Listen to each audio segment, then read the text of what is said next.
नमस्कार साथियों, स्वागत है आपका इस अद्भुत प्रश्नोत्तरी में जिसका नाम है आंसर दो पैसा जीतो। तो तैयार हो जाइए इस आज की प्रतियोगिता के लिए। इस प्रतियोगिता में आगे बढ़े उससे पहले आप इसके नियम जान लीजिए। तो इसका पहला नियम है, इस प्रतियोगिता में India GK, Rajasthan GK, reasoning, general science, computer science and mathematics से संबंधित क्वेश्चन पूछे जाएंगे। तो नियम नंबर दूसरा है कि आपको पर क्वेश्चन का जो आंसर है वो नीचे कमेंट बॉक्स में देना है और जो प्रतिभागी क्वेश्चन का सबसे पहले और सही आंसर देगा वही उस क्वेश्चन का पैसा जीतेगा। तीसरा नियम है, इस प्रतियोगिता में पूछा गया प्रत्येक क्वेश्चन 6 रुपए का होगा और आपको कुल 90 क्वेश्चन पूछे जाएंगे। तो नियम नंबर चौथा है कि यह प्रतियोगिताएं 1800 रुपए तक की होगी जो कि 3 चरणों में आयोजित होगी और आज उसका पहला चरण शुरू हो रहा है। तो शुरू करते हैं इस प्रतियोगिता को। 3, 2, 1 स्टार्ट। तो दोस्तों अपन जो है राजस्थान जीके के क्विज के क्वेश्चन लाए हैं। उसके अंतर्गत पहला प्रश्न है, केसरी सिंह बारट द्वारा रचित चेतावनी राज चुंगटिया में कितने सॉर्टे हैं?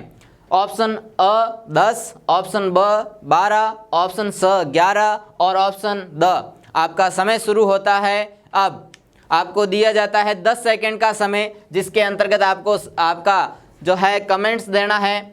समय बचा है 3, 2, 1 और आपका राइट आंसर जो है वो राइट आंसर है आपका द। दोस्तों नेक्स्ट क्वेश्चन लेते हैं अपन, सेकंड क्वेश्चन। दूसरा प्रश्न है अपना, बाबूजी की घोड़ी का क्या नाम था? तो देखें दोस्तों, अ लीलन, ब काली घोड़ी, स केसर कालवी या द कोई नहीं। दोस्तों आपका समय शुरू होता है अब। अपने दोस्तों को जरूर शेयर कीजिएगा, क्विज कॉन्टेस्ट को जो है वो भी जीत सके, आपके जो है हिस्सेदार बन सके, उनको भी जोड़ने का प्रयास जरूर कीजिएगा। और इसका आंसर जो है दोस्तों क्या है? केसर कालवी। केसर कालवी बाबूजी की घोड़ी का नाम था। अब अपन लेते हैं तीसरा प्रश्न। तीसरा प्रश्न है दोस्तों अपना, श्री रंगनाथ जी का मंदिर। श्री रंगनाथ जी का मंदिर राजस्थान के किस जिले में स्थित है? तो आपके लिए ऑप्शन है अ जिसमें अजमेर, ब जयपुर, स राजसमंद और द उदयपुर। आपका समय शुरू होता है अब। बड़े ध्यान से तल्लीन होकर के प्रश्नों को देखिएगा और आखिर तक देखिएगा, करते रहिएगा क्विज को जो है कॉन्टेस्ट को भाग लेते रहिएगा ताकि आप जीत सकें। आपका समय पूरा होता है और उत्तर है इसका क्या? अजमेर। अजमेर के अंतर्गत रंगनाथ जी का मंदिर है दोस्तों। मन मस्तिष्क में संपूर्ण एकाग्रता चाहता हूँ, शरीर में नहीं वरन हौसलों में वीरता चाहता हूँ। हर समर में प्रतिभाग कर समर्पण की आहुति से प्रतियोगिता नहीं चाहता बल्कि प्रतियोग्यता चाहता हूँ। चौथा प्रश्न लेते हैं अपन। प्रश्न संख्या 4 के अंतर्गत है कि चिपको आंदोलन किस रियासत में हुआ? आम प्रश्न है, कई दफ़ा पूछा गया। उसके लिए ऑप्शन अ मेवाड़, ऑप्शन ब मारवाड़, ऑप्शन स हाड़ौती और ऑप्शन द आमेर। आपका समय शुरू होता है अब। लगे रहिएगा जीतने के लिए। प्रतियोग्यता, योग्यता जो है आप वो दिखाने के लिए दर्शाइएगा अपनी योग्यता को। अभी मैंने आपको जो है शायरी के अंतर्गत बताया था कि अपनी योग्यता। अब जो है अपना इसका प्रश्न का आंसर है आपका मारवाड़। मारवाड़ के अंतर्गत हुआ था कौन सा आंदोलन? चिपको आंदोलन। नेक्स्ट प्रश्न लेते हैं अपन, पांचवा प्रश्न है अपना कि वह जनजाति जिसमें पुरुषों के द्वारा स्त्रियों की भांति वस्त्र पहनने का रिवाज है वह कौन सी जनजाति है? तो वह जनजाति आपके लिए ऑप्शन है अ कंजर, ब गडरिया लोहार, स के अंतर्गत है कालबेलिया और द है डामोर। आपका समय शुरू होता है अब। अपनी योग्यता के माध्यम से अपने प्रश्नों को सही ढंग से हल जरूर कीजिएगा, कंफ्यूज नहीं होएं। और हमारे जो है इस लाइक और शेयर जरूर कीजिएगा। आपका उत्तर जो है वह है कौन सा? डामोर। अब आगे अपन जो है नेक्स्ट प्रश्न लेते हैं, प्रश्न संख्या 6। प्रश्न है, वीर विनोद पुस्तक के रचयिता कौन थे? दोस्तों अ है सूर्यमल मिश्रण, ब है श्यामल दास, स है गोविंदास मेघा और द है कन्हैयालाल सेठिया। प्रश्न के लिए समय शुरू होता है अब। समय को ध्यान में रखते हुए अपने कमेंट्स देते रहिए ताकि आपके कमेंट्स की जो है काउंटिंग समय पे होती रहे। इसका सही जो है आंसर है वह है श्यामल दास। श्यामल दास के द्वारा जो है वीर विनोद की रचना की गई थी। नेक्स्ट देखते हैं अपन अगला प्रश्न, 7वां प्रश्न, निम्न में से कौन राजस्थान के लोक देवता नहीं है? ऑप्शन अ गोगा जी, ऑप्शन ब नामदेव जी, ऑप्शन स रामदेव जी और ऑप्शन द पाबू जी। आपको संबंध बताना है। आपका समय शुरू होता है अब। 10 सेकंड का समय दिया जा रहा है आपको, उसमें आपका आंसर जो है सटीक बता दीजिएगा। आप क्विज कॉन्टेस्ट के अंदर भाग ले रहे हैं तो आपको जीतना है। आपका उत्तर जो है, इसका उत्तर है नामदेव जी। नामदेव जी जो है राजस्थान के नहीं हैं। आज गर्दन झुका के पढ़ लो, कल सारे जहां में सबसे ऊंचा सिर केवल आपका होगा, तुम्हारा होगा। नेक्स्ट प्रश्न की तरफ बढ़ते हैं अपन, प्रश्न संख्या 8 की तरफ। प्रश्न है अपना कि ऊंट की खाल पर चित्रांकन किस कला शैली की विशेषता है? ऊंट की खाल पर जो चित्र वगैरह जो बनाए जाते हैं वो किस शैली का है? तो ऑप्शन अ मेवाड़ शैली, ऑप्शन ब मारवाड़ शैली, ऑप्शन स किशनगढ़ शैली और ऑप्शन द है बीकानेर शैली। इसके अंतर्गत आपका राइट आंसर चुनना है। समय शुरू होता है अब। मात्र 10 सेकंड का समय। जीवन की हर प्रतियोगिता में कुछ ही समय हम श्रेष्ठ होते हैं, दूसरे क्षण कोई और, तो क्यों ना हम अद्वितीय बने अपना सही उत्तर दे करके। और सही उत्तर जो है आपका कौन सा है? वह उत्तर है आपका में जो है किशनगढ़ शैली, बीकानेर शैली जो है वह आपका सही आंसर माना जाएगा। प्रश्न संख्या 9 जो है आपके लिए कि बनी ठनी का चित्र किस क्षेत्र की चित्रकला से संबंधित है? क्षेत्र चुनना है आपको। तो वह ऑप्शन है अ मेवाड़, ब हाड़ौती, ऑप्शन स किशनगढ़ और ऑप्शन द मारवाड़। आपका समय शुरू होता है अब। 10 सेकंड के अंतर्गत आप जो है फटाफट से आपका आंसर जरूर दें।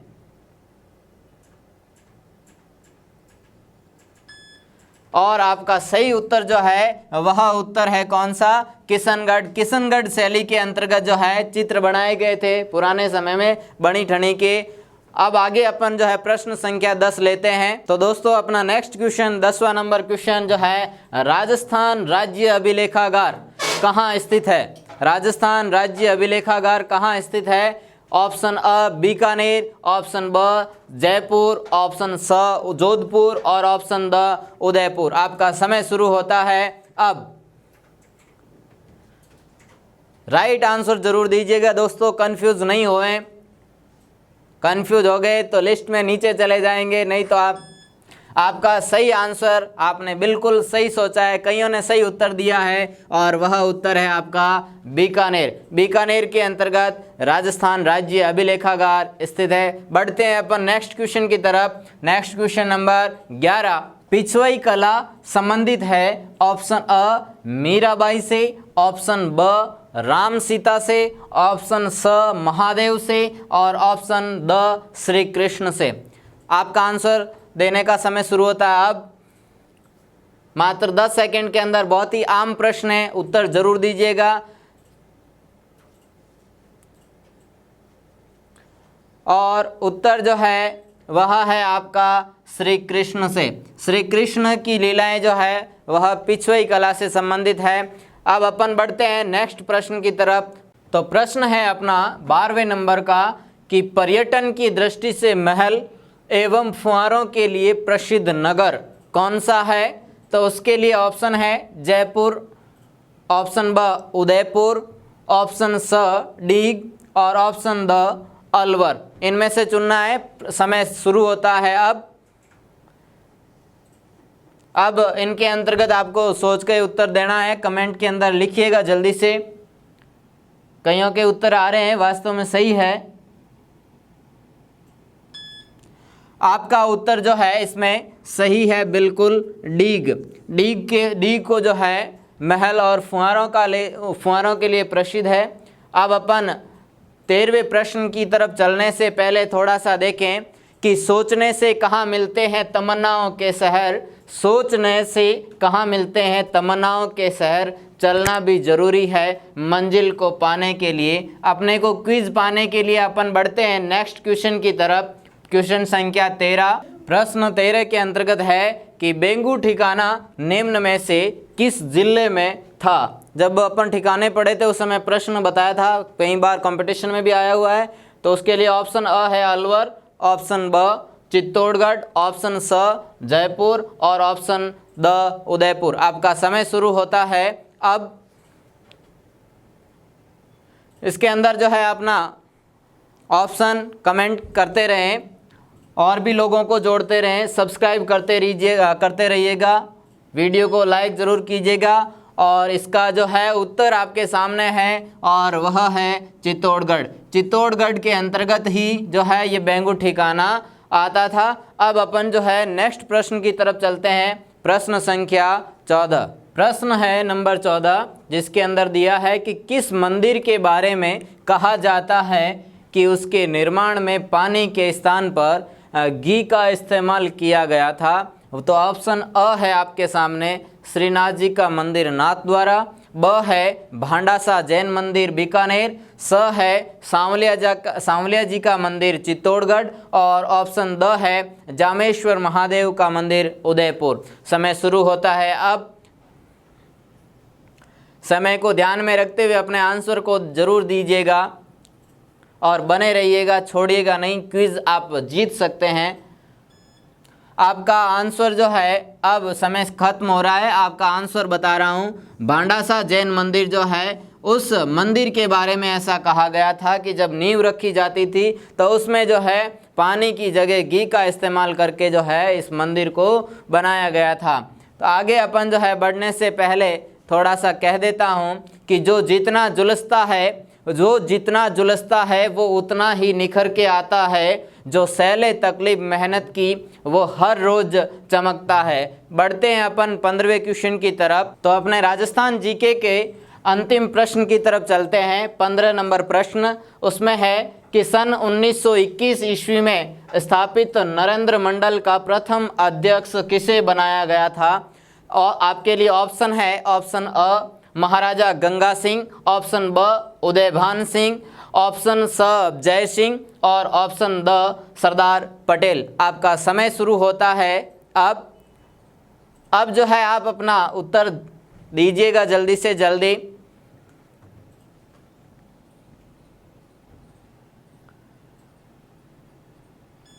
समय सीमा खत्म होती है। इसी के साथ आपका जो है आंसर सही बता देता हूं और ऑप्शन नंबर अ यानी महाराजा गंगा सिंह जी जो है पहले अध्यक्ष चुने गए थे।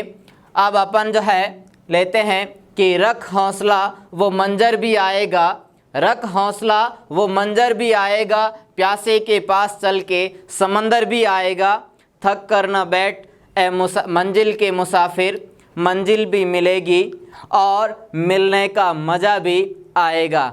अब अपन जो है आप तैयार हो जाइए नेक्स्ट प्रश्न की तरफ। तो अब हम चल रहे हैं रीजनिंग के प्रश्नों की ओर और रीजनिंग का पहला प्रश्न और इसके अंदर आपको 30 सेकंड का टाइम मिलेगा। तो आपका टाइम शुरू हो रहा है अब। आप जल्दी से इसे हल कीजिए। निम्नांकित में से असंगत की पहचान करें।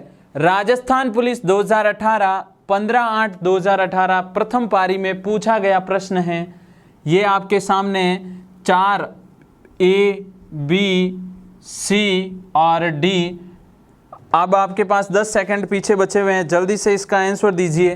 तो इसका सही आंसर कौन सा है वो आपको बताना है। ऑप्शन नंबर D टाइम पूरा होता है और ऑप्शन नंबर D आपका इसमें सही है। आगे वाले प्रश्न नंबर 2 की ओर चलते हैं। प्रश्न नंबर 2 देखिए और आप इस चीज़ को ज़्यादा से ज़्यादा इस वीडियो को अपने मित्रों तक शेयर कर दीजिए। बेहद शानदार प्रश्न आपको इस पूरे वीडियो सीरीज में पूछे जा रहे हैं। तो आप अपने इस वीडियो को शेयर करें, चैनल को नए हैं तो सब्सक्राइब कर लीजिए। देखिएगा आगे वाला प्रश्न नंबर 2 क्या है। निम्नलिखित शब्दों के लिए सर्वाधिक उपयुक्त वेन आरेख से रिलेटेड प्रश्न आया है, कौन सा है उसका चयन करना है। यहां पर मैं आपको प्रश्न दे रहा हूं महाराष्ट्र, भारत और केरल। आपके सामने यहाँ पे 3 चीजें हैं। आपका समय शुरू होता है अब। 30 सेकंड आप लोगों के पास है। इन तीनों के लिए कौन सा वेन आरेख इन चारों ऑप्शनों में से उपयुक्त है? जल्दी से अपना आंसर कमेंट बॉक्स में कमेंट करके बताइए, क्योंकि आपका कमेंट उसके माध्यम से ही हम आपका प्रश्न रीड कर रहे हैं, आंसर रीड कर रहे हैं, और आप वो भाग्यशाली हो सकते हैं जो इस कॉन्टेस्ट में पैसे जीत सकते हैं। तो जल्दी से जल्दी 5 सेकंड पीछे बचे हैं और आपका समय समाप्त। इसका सही आंसर होगा आपका ऑप्शन नंबर ए। तो चलते हैं आगे वाले प्रश्न नंबर 3 की ओर। तो प्रश्न नंबर 3 की ओर चल रहे हैं और बहुत ही शानदार प्रश्न रीजनिंग के आपको देखने को मिल रहे हैं। तो मैं बार बार इसलिए बोल रहा हूं कि इस वीडियो को ज़्यादा से ज़्यादा शेयर कर दें, वो भी इस कॉन्टेस्ट में पार्टिसिपेट करके कुछ अर्निंग कर सके। तो देखो प्रश्न बहुत ही शानदार तीसरा है। दी गई टिप्पणी को पढ़ें और निर्णय लें कि दी गई धारणाओं में से कौन सी धारणा टिप्पणी से मेल खाती है। यानी आपको टिप्पणी दी हुई है और उसके संबंधित धारणाएं दी गई है और 4 ऑप्शन आपके सामने हैं। पहले देखें टिप्पणी क्या है। एक विज्ञापन कहता है अपने निवेश को 1 वर्ष में दोगुना करें। ये टिप्पणी आपके सामने। धारणाएं इससे रिलेटेड, वो विज्ञापन नकली है, लोग अपने निवेश को हमेशा बढ़ाना चाहते हैं। तो आपका इस प्रश्न के लिए टाइम अब शुरू हो रहा है। तो देखें 4 ऑप्शन। केवल धारणा 1 मेल खाती है, ऑप्शन बी केवल धारणा 2 मेल खाती है, ऑप्शन सी 1 और 2 दोनों ही धारणाएं मेल खाती है, या ऑप्शन डी न तो धारणा 1 और न ही धारणा 2 मेल खाती है। तो आप इस टाइम पीरियड के अंदर ही आंसर दें, ऐसे नहीं कि 2 सेकंड बाद में देता आपका वो उत्तर मान्य नहीं होगा। तो जल्दी कीजिए, आपके पास 3 सेकंड है। 2, 1, आपका टाइम समाप्त हो रहा है। तो इसका सही आंसर क्या है? ऑप्शन नंबर बी केवल धारणा 2 मेल खाती है। और इम्पोर्टेंट प्रश्न राजस्थान पुलिस 2018 में पूछा गया है, तो इसलिए आप लोग इस प्रश्न को अच्छे से लिख लीजिए स्क्रीनशॉट लेके। बहुत ही शानदार प्रश्न है। तो चलते हैं प्रश्न नंबर 4 की ओर। तो देखें और एक शानदार प्रश्न आपके सामने है। प्रश्न नंबर 4 तक हम पहुंच चुके हैं और इस चौथे प्रश्न में आपके सामने जो चित्र है, इस चित्र में से आपको समकोण चतुर्भुजों की संख्या बतानी है।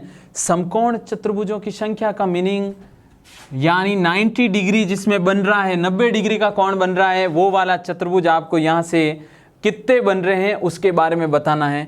ये राजस्थान पुलिस 2018 के पेपर में पूछा गया प्रश्न है और वो भी 15/7/2018 के पेपर में आया हुआ है। तो आपका समय स्टार्ट हो रहा है अब। तो समय 30 सेकंड शुरू हो चुका है। जल्दी से इसका आंसर बताइए, काउंटिंग कीजिए, पेन नोटबुक सब अपने हाथ में रखिए, जल्दी से इसके लिए कोशिश करें। ऑप्शन ए सही है, ऑप्शन बी सही है, ऑप्शन सी या ऑप्शन डी। 17, 18, 16 या 15। जैसे ही टाइम समाप्त होता है उसके बाद आपको एक्स्ट्रा टाइम नहीं दिया जाएगा। लास्ट 6 सेकंड से 4। अब इसी के साथ आपका टाइम समाप्त। तो इसका ऑप्शन नंबर बी राइट है। टोटल कितने हैं? 18 इसके अंदर समकोण चतुर्भुज हैं। और शानदार प्रश्नों के लिए इनको लिख लीजिए साथ में, ये आपके बहुत ही काम आने वाली चीज़ें हैं। अब आप इस लाइव चैट में ऐसे नहीं कि सर अब बाद में कमेंट करके इसका आंसर मेरे बताने के बाद में नहीं बताएं, पहले बता सकते हैं। तो चलते हैं प्रश्न नंबर 5 की ओर। तो प्रश्न नंबर 5 आप लोगों के सामने है।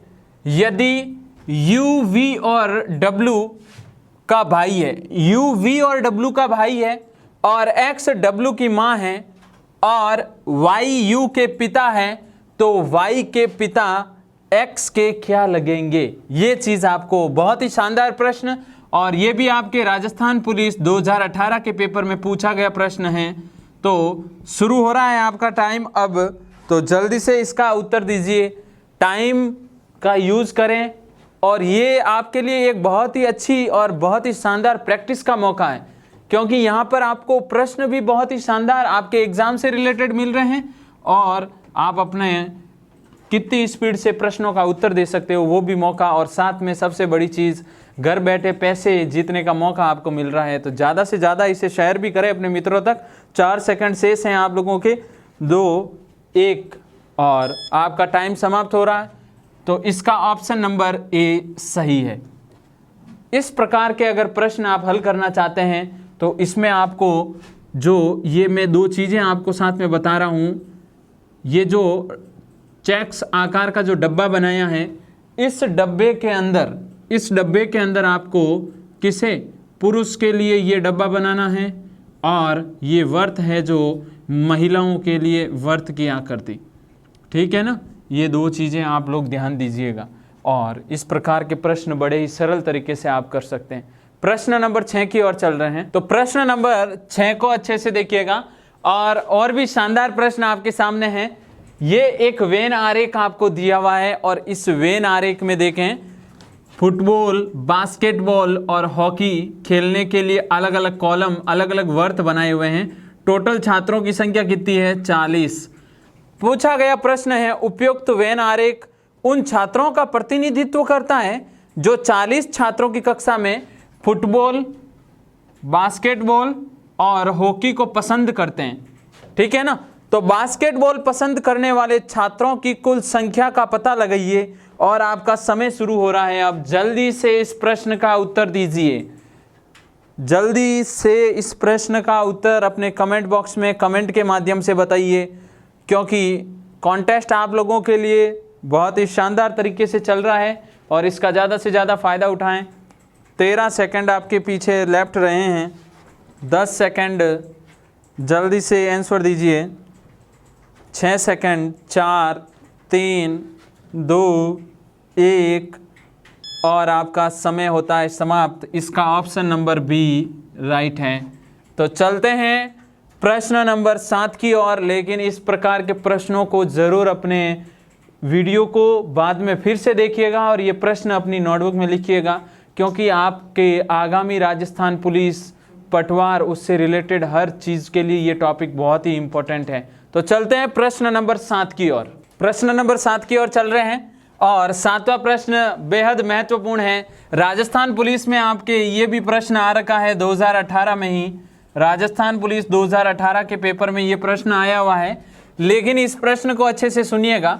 यदि किसी कोड भाषा में CALCUTTA यानी इसका कोड आपको दिया हुआ है, और इस रूप में अगर ये चीज़ लिखी जाती है, तो इसके अकॉर्डिंग MADRAS को किस कोड भाषा में लिखा जाएगा।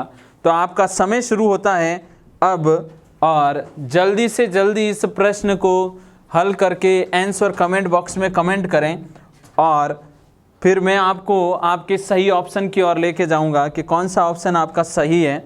18 सेकंड आपके शेष हैं, जल्दी करें। इस प्रकार के प्रश्नों को करने के लिए आपको अंग्रेजी वर्णमाला का संपूर्ण नॉलेज होना चाहिए।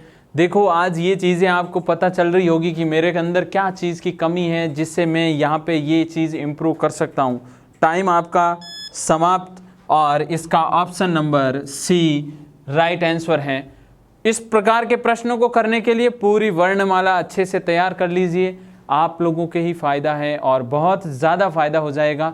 करना कुछ नहीं है, अगर आप हमारे चैनल पे नए हैं तो सबसे पहले तो हमारे चैनल को सब्सक्राइब कर लीजिए, और वीडियो प्लेलिस्ट में आपके लिए उपलब्ध है वर्णमाला से रिलेटेड, कोडिंग डिकोडिंग से रिलेटेड पूरी वर्णमाला को बड़े सरल तरीके से याद करने की शॉर्ट ट्रिक भी बताई गई है। चाहे उसको आप ऐसे समझ सकते हैं, शुरुआत दाएं से बाएं या बाएं से दाएं, कोई भी स्थिति में, विपरीत क्रम में, सीधे क्रम में किस प्रकार याद करते हैं, सारे तरीके आपको वहाँ पे बताए हुए हैं। जैसे यहाँ पे मैं आपको एक बताऊँ, D और W ये एक दूसरे के विपरीत हैं, कैसे इसे याद करने का तरीका दूध वाला, क्लियर है ना। ये तरीके मैंने वहाँ पे बताए हैं, तो आप अच्छे से इसका यूज़ करें। चलते हैं प्रश्न नंबर 8 की ओर, तो अच्छे से बने रहें हमारे साथ। तो प्रश्न नंबर 8 देखिएगा, दिशा परीक्षण से रिलेटेड प्रश्न है। तो इस प्रश्न को करने के लिए आपको दिशाओं का नॉलेज अच्छे से होना चाहिए। प्रश्न पहले देखिए, बिंदु A से शुरू होकर श्री X उत्तर की ओर बिंदु B के पास पहुंचने के लिए 15 किलोमीटर की दूरी तय करता है, फिर वह बाएं मुड़ता है और बिंदु C तक पहुंचने के लिए 10 किलोमीटर चलता है, फिर वह दाएं मुड़ता है और बिंदु D तक पहुंचने के लिए 10 किलोमीटर फिर चलता है, फिर दाएं मुड़ जाता है। अंत में बिंदु E तक पहुंचने के लिए 30 किलोमीटर का सफ़र करना बहुत ज़रूरी है। तो बिंदु सी और ई के बीच की न्यूनतम दूरी बताइए। कहाँ से? सी और ई के बीच की न्यूनतम दूरी। अगर ये प्रश्न आपको 30 सेकंड में नहीं हो रहा है तो बहुत बड़ी कमी है। आपका समय अब शुरू हो रहा है, तो जल्दी से पेन आप लोगों ने उठा ही लिया होगा, जल्दी से इस प्रश्न का उत्तर दीजिए। अब आपके कमेंट आ जाने चाहिए इतने टाइम में, क्योंकि मैं पहले पढ़ के वो भी आपके लिए टाइम आपके लिए ही है। ऑप्शन ए है 5√10, ऑप्शन बी है 10√10, ऑप्शन सी है 10√5 एंड ऑप्शन डी है 10√2। 10 सेकंड शेष है, जल्दी से उत्तर बताइए कौन सा ऑप्शन सही है। 5 4 3 2 1 और इसी के साथ समय समाप्त हो रहा है आपका। ऑप्शन नंबर आपका सही है बी। ऑप्शन नंबर कौन सा सही है? बी। आप कईयों के आंसर 1000 आया होगा, 1000 का रूट निकालिएगा। 1000 का रूट कैसे निकालते हैं? 100 × 10 लिखते हैं। 100 किसका है? 10 का, और √10 का √10। ये चीज़ अच्छे से समझ लीजिएगा। दिशाओं का नॉलेज होना बहुत ज़रूरी है।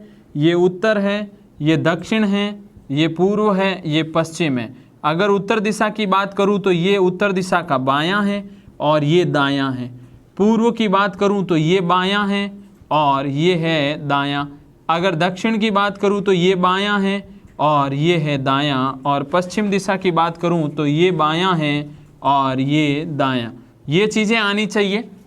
प्रश्न को फिर से हल करने की कोशिश कीजिएगा। अगर नहीं हुआ है स्क्रीनशॉट लेके वापस देखिएगा वीडियो को। बहुत शानदार चीज़ें हैं आप लोगों के लिए। चलते हैं प्रश्न नंबर 9 की ओर। तो चलते हैं नेक्स्ट। प्रश्न नंबर 9 आपके सामने है।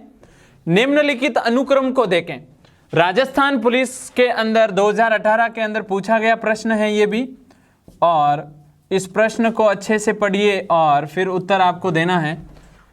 आपके सामने एक सीरीज ये दी हुई है।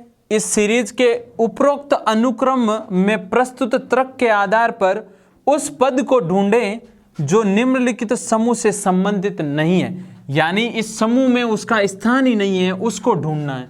अब आपके सामने ये पहला, दूसरा, तीसरा और चौथा, 4 आपके बीच में से यहीं से समूह निकाले गए हैं। इसमें से आपको बताना है कि कौन सा इससे संबंधित नहीं है। समय आपका शुरू होता है अब, और मैं आपको प्रश्न पढ़ने तक और प्लस 30 सेकंड और दे रहा हूं, तो इसलिए आप जल्दी से इसका अब आंसर देना शुरू कीजिए। ऑप्शन ए, बी, सी या डी, कौन सा ऑप्शन सही है? जल्दी से अपना आंसर बताइएगा। 12 सेकंड शेष, 10 सेकंड है अब शेष लास्ट। 9 8 7 6 5 4 3 2 1 और समय समाप्त। ऑप्शन ए इसका आपके राइट आंसर। इस प्रकार के प्रश्नों को करने के लिए आपको यहाँ पर कुछ सीरीज को भी चेक करना पड़ेगा। देखो, ए से प्रतिशत तक, यहाँ से यहाँ तक जाने के लिए +3 किया है, यहाँ से यहाँ तक जाने के लिए फिर +3 किया है। तो ये चीज़ें आपको देखनी पड़ेगी। अच्छे से प्रश्न को देखिए अपनी नोटबुक में। अब मिला लीजिए इस प्रश्न को। इस प्रकार से करते हैं। चलते हैं प्रश्न नंबर 10 की ओर। प्रश्न नंबर 10 की ओर चल रहे हैं और 10वां प्रश्न और एक बेहतरीन प्रश्न आपके सामने है। अच्छे से देखिएगा। नीचे दिए गए दो कथन आपके सामने हैं। इन्हें सही माने भले ही आमतौर पर ये ज्ञात तथ्य से भिन्न हो, यानी ये चीज़ें गलत है तो भी आपको इन्हें सही मानना है। अनुसरण करने वाले निष्कर्षों को भी पढ़ें और निर्णय लें कि उनमें से कौन सा निष्कर्ष दिए गए कथनों का पालन करता है। आपके सामने कथन, सभी मिठाइयाँ बिस्कुट हैं, सभी बिस्कुट केक हैं। आपको ये चीज़ फैक्ट माननी है, ऐसे नहीं है कि सर ऐसा होता नहीं है। निष्कर्ष, सभी केक बिस्कुट हैं। दूसरा, सभी मिठाइयाँ केक हैं। इसके अकॉर्डिंग पहले डायग्राम बनाइए, फिर उससे ये दोनों निष्कर्षों को मिलाइए। कौन सा केवल निष्कर्ष 1 का पालन, 2 का, 3, यहाँ पे 1 और 2 दोनों, या फिर डी में है, कुछ कहा नहीं जा सकता। शुरू होता है आपका टाइम अब, और जल्दी से इस प्रश्न का उत्तर दीजिएगा। शानदार प्रश्न, टाइम खूब सारा मिल चुका है आप लोगों को, और भी अभी आपके पास 20 सेकंड बाकी है। जल्दी से उत्तर दीजिए इसका। कौन सा ऑप्शन सही है? ए, बी, सी या डी? ऑप्शन नंबर ए में है केवल निष्कर्ष 1, 2 में है 2, दोनों सी में है, और डी का कुछ नहीं। 4 सेकंड बाकी है और इसका आपका टाइम समाप्त। सही आंसर आपका ऑप्शन नंबर है बी। क्लियर है ना? तो चलते हैं आगे वाले प्रश्न नंबर 11 की ओर। अच्छे से जुड़े रहिए साथ में। तो शानदार प्रश्न नंबर 11 आपके सामने है और बहुत सारे प्रश्न ये आपके एग्जाम में पूछे जा चुके हैं। अगर इसकी बात करूं तो राजस्थान पुलिस के एग्जाम में 14 तारीख के हुए पेपर में ये प्रश्न पूछा गया है। अब आपके लिए एक चीज़ और कि ये सीरीज से रिलेटेड प्रश्न खूब सारे प्रैक्टिस करें और बहुत जल्द इससे रिलेटेड वीडियो हमारे चैनल पे आ रहा है, तो जल्दी से तैयार उसके लिए भी रहें। अनुक्रम पर विचार करना है जो आपके यहाँ पे दिया हुआ है और उपरोक्त अनुक्रम में किसी भी संख्या को लेते हुए संभव उचित योग कितना है वो बताना है। बहुत शानदार प्रश्न है, अच्छे से दिमाग बहुत ज़्यादा इस प्रश्न में लगाना पड़ेगा। ऑप्शन ए 400, ऑप्शन बी 390, सी 380 और डी 385। आपका समय अब शुरू हो रहा है, जल्दी से दीजिए इस प्रश्न का अब उत्तर। अब आप समय का इस टाइम जल्दी से जल्दी उत्तर देने में इसका उपयोग लें। 30 सेकंड में से 20 सेकंड आपके पीछे बचे हैं। जल्दी से टाइम जल्दी जा रहा है, जल्दी आंसर बताइए। 10 सेकंड पीछे बचे हैं। 9, 8, 7, 6, 5, 4, 3, 2, 1। समय समाप्त। इसका सही ऑप्शन है ऑप्शन नंबर डी। और बहुत ही बेहतरीन प्रश्न है। कमेंट बॉक्स में कमेंट करके आप इस प्रकार की जो सीरीज़ मैं आप लोगों के बीच लेके आऊँगा उस वीडियो सीरीज़ को ज़रूर देखिएगा। और नए हैं अगर आप लोग तो पहले चैनल को सब्सक्राइब ज़रूर कर लीजिए। चलते हैं प्रश्न नंबर 12 की ओर। तो प्रश्न नंबर 12 और प्रश्न अच्छे से देखिएगा। बहुत ही शानदार प्रश्न अब आपके बीच इस बोर्ड के ऊपर लिखा हुआ है। यदि P से तात्पर्य प्लस, यानी P का मीनिंग है प्लस, X का मीनिंग है इनटू, D का मीनिंग है भाग, M का मीनिंग है माइनस, तो आपको ये प्रश्न पूछा हुआ है और इस प्रश्न से जो रिजल्ट आएगा वो रिजल्ट जल्दी से बताइए। आपका समय अब शुरू हो चुका है, जल्दी से इस प्रश्न का उत्तर दीजिए। और इतना टाइम अब नहीं लगना चाहिए आपको। ये प्रश्न बड़े ही सरल और इजी, आप आराम से बहुत फास्ट तरीके से कर सकते हो। तो जल्दी से जल्दी इस प्रश्न का उत्तर दीजिए। 16 सेकंड पीछे बचे हैं आप लोगों के, 10 सेकंड बचे हैं और जल्दी से आंसर दीजिए। ऑप्शन ए में है 22, ऑप्शन बी है -22, सी है 29, डी है -29।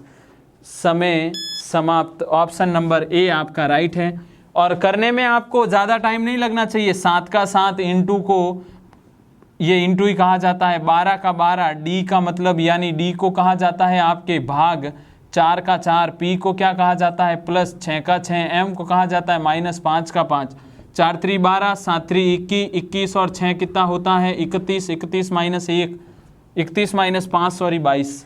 तो ऑप्शन नंबर कौन सा? ए सही है। तो प्रश्न नंबर 13 देखिए, निम्नलिखित में से उस व्यक्ति का चयन करें जो अन्य विकल्पों से भिन्न है।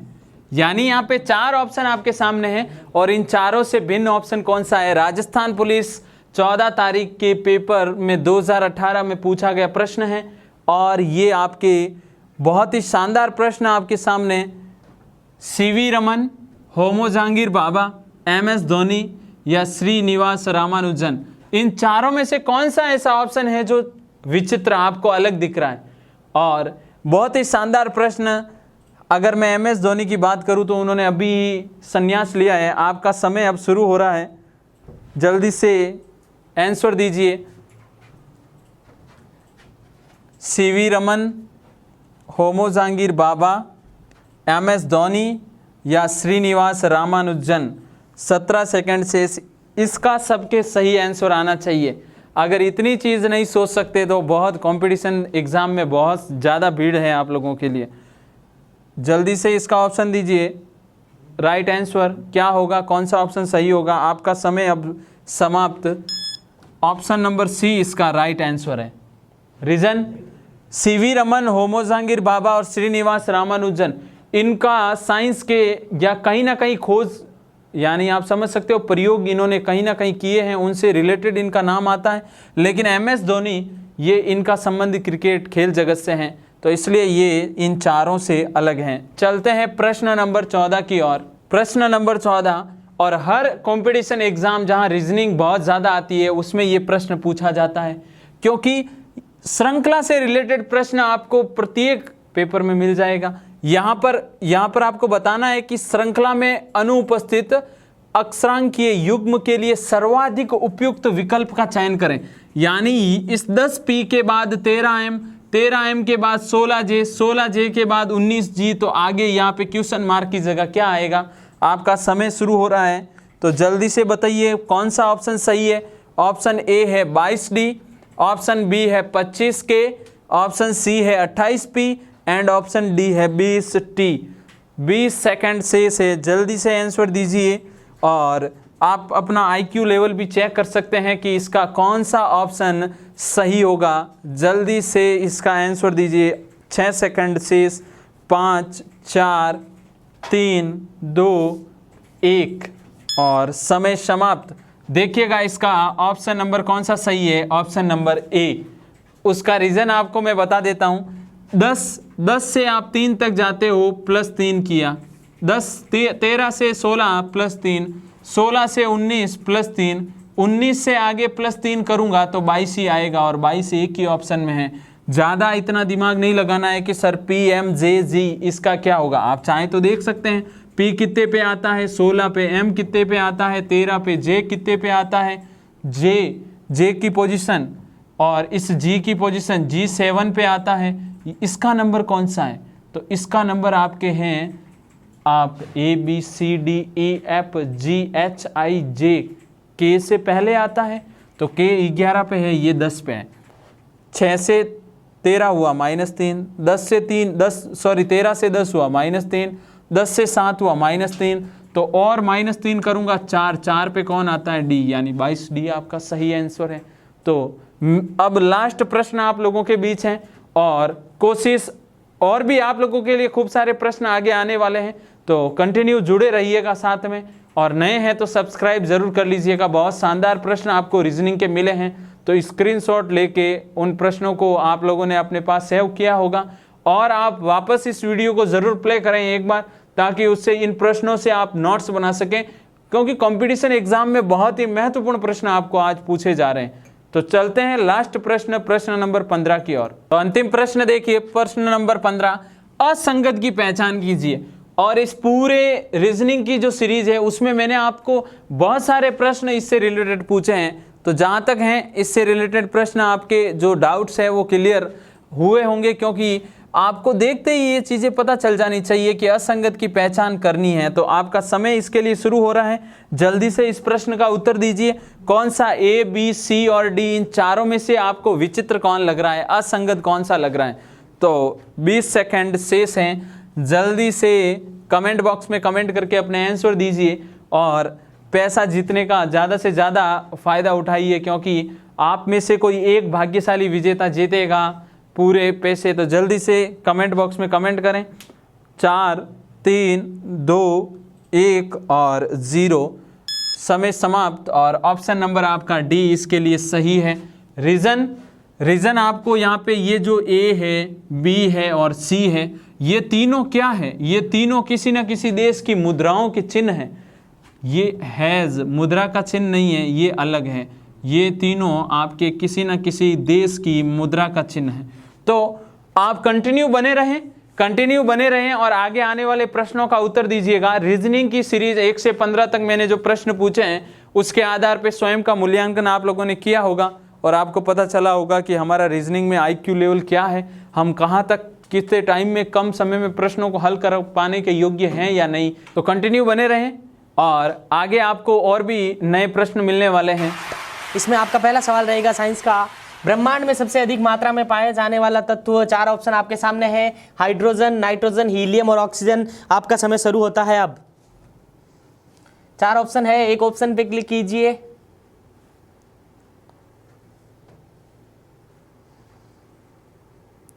आपका समय हुआ समाप्त।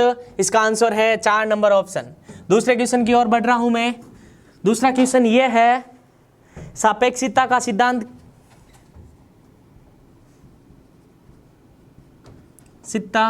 का सिद्धांत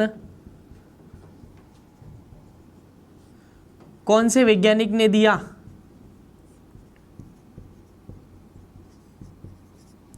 तो ऑप्शन है आपके पास Newton, Pascal, Newton, Pascal, C option है आइंस्टीन, और डी है इनमें से कोई नहीं। आपका समय शुरू होता है अब। 4 ऑप्शन दे रखे हैं। सापेक्षिकता का सिद्धांत कौन से वैज्ञानिक ने दिया? A option Newton, B Pascal, C Einstein, चौथा है इनमें से कोई नहीं। समय हुआ समाप्त। इसका आंसर है आइंस्टीन। आइंस्टीन वैज्ञानिक थे जिन्होंने सापेक्षिकता का सिद्धांत दिया। मैं आगे बढ़ता हूं तीसरे क्वेश्चन की ओर।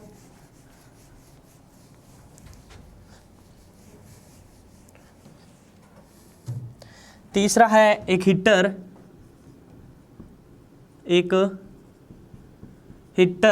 की जाली बनी होती है। ऑप्शन ए आपको मिलेगा तांबा, बी जिंक, सी पीतल। अच्छा क्वेश्चन है, ये भी एक अच्छा क्वेश्चन में काउंट होता है। डी है नाइक्रोम। 10 सेकेंड आपको दिए जा रहे हैं। आपका समय शुरू हुआ अब। 4 ऑप्शन है। एक हीटर की जाली किसकी बनी होती है? तांबा, जिंक, पीतल तथा नाइक्रोम की। इसका आंसर है नाइक्रोम की बनी होती है हीटर की जाली। अगला चौथा क्वेश्चन यह है कि पोजिट्रॉन का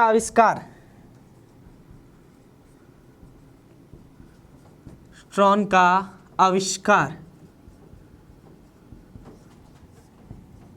किसने किया? ए ऑप्शन मिलेगा Newton, B Pascal, C Charles Babbage, चौथा एंडरसन। समय शुरू हुआ। अब आपका समय स्टार्ट हो गया है। पोजिट्रॉन का आविष्कार कौन से वैज्ञानिक ने किया? A option neutron, B Pascal, C Babbage और डी है एंडरसन। 4 वैज्ञानिक, उनमें से आंसर होगा एंडरसन वैज्ञानिक ने पोजिट्रॉन की क्या की थी? खोज की थी।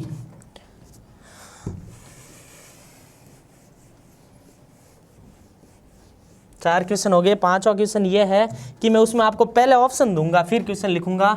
ए ऑप्शन है रदरफोर्ड, बी ऑप्शन मिलेगा आपको जे थॉमसन, सी ऑप्शन मिलेगा आपको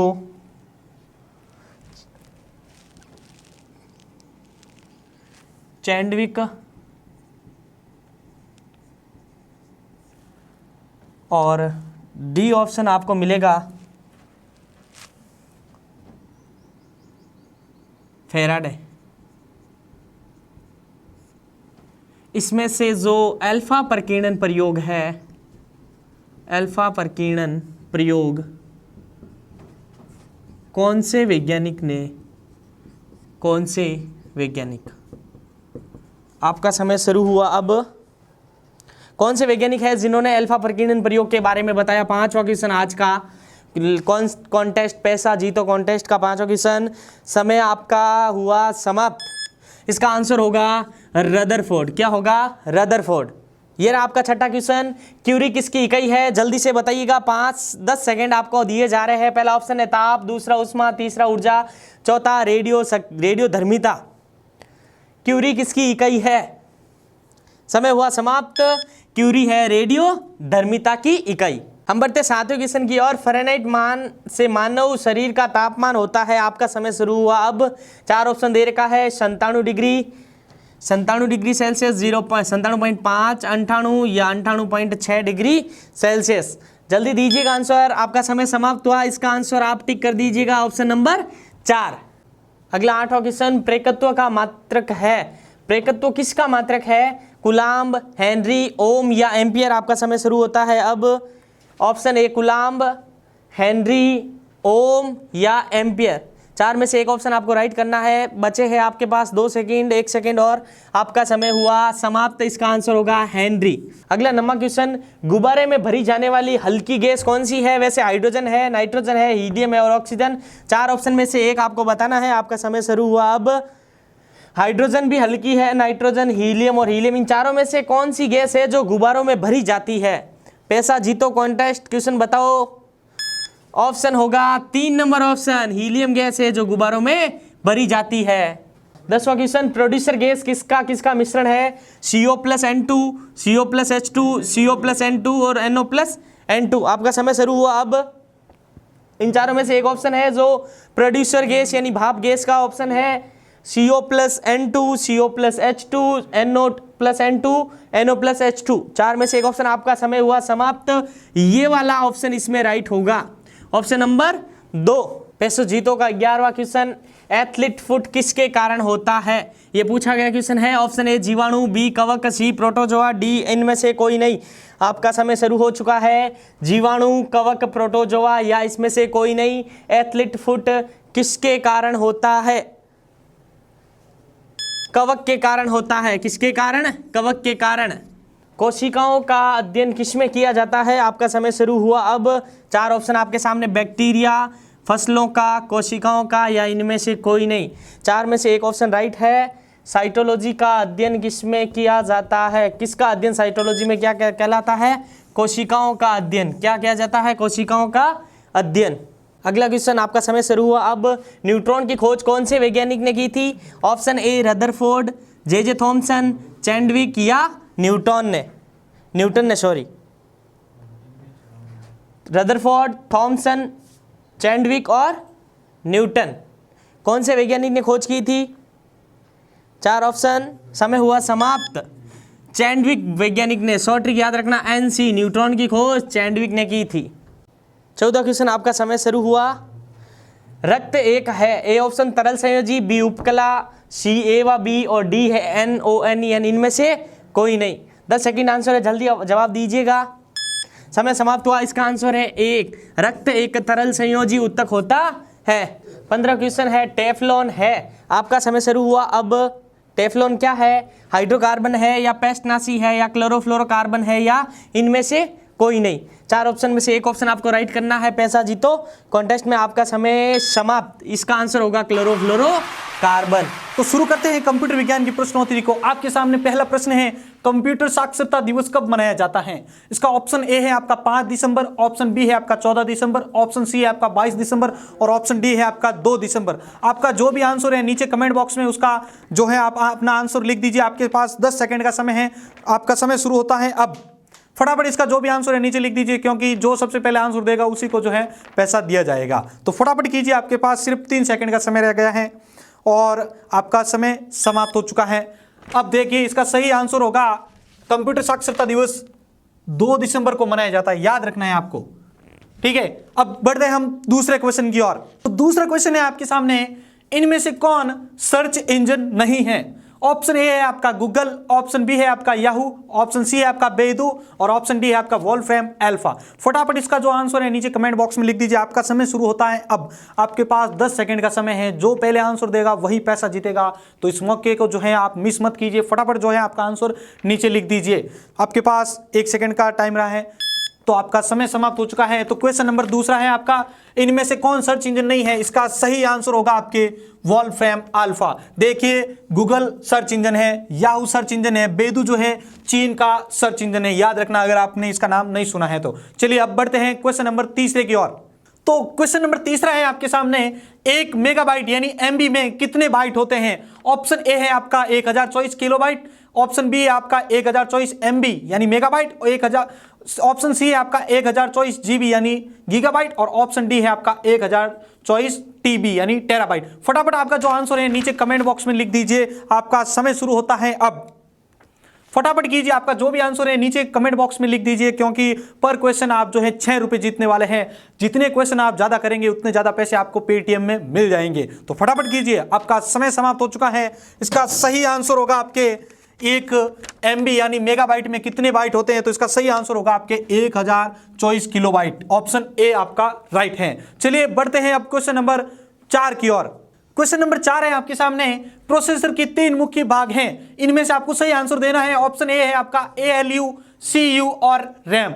ऑप्शन बी है आपका ALU, CU और रजिस्टर। ऑप्शन सी है आपका कैश, CU और रजिस्टर। और ऑप्शन डी है आपका इनमें से कोई नहीं। फटाफट आपका जो भी आंसर है नीचे कमेंट बॉक्स में लिख दीजिए। आपका समय शुरू होता है अब। फटाफट आपका जो आंसर है लिखते रहिए, क्योंकि पर क्वेश्चन आप 6 रुपए जीतने वाले हैं। इस मौके को आप मिस नहीं करना चाहते तो फटाफट नीचे आपका जो आंसर है कमेंट लिख दीजिए और इस वीडियो को ज्यादा से ज्यादा शेयर कर दीजिए। चलिए, आपका समय समाप्त हो चुका है। इस क्वेश्चन का सही आंसर होगा आपके बी, ALU, CU और रजिस्टर। जिन विद्यार्थियों ने इसका सही आंसर दे दिया है उनको बेस्ट ऑफ लक। चलिए क्वेश्चन नंबर 5 की ओर बढ़ते हैं। क्वेश्चन नंबर 5 है आपके सामने, EDP क्या है। ऑप्शन ए है इसका electronic data power. Option B है आपका इलेक्ट्रॉनिक डाटा पर्सनल।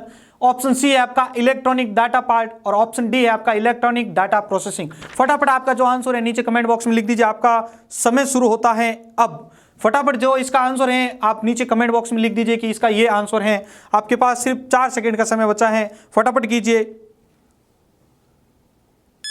तो आपका समय समाप्त हो चुका है। अब देखिए इसका सही आंसर है EDP का फुल फॉर्म होता है इलेक्ट्रॉनिक डाटा प्रोसेसिंग। पटवार के पेपर में पूछा गया क्वेश्चन है।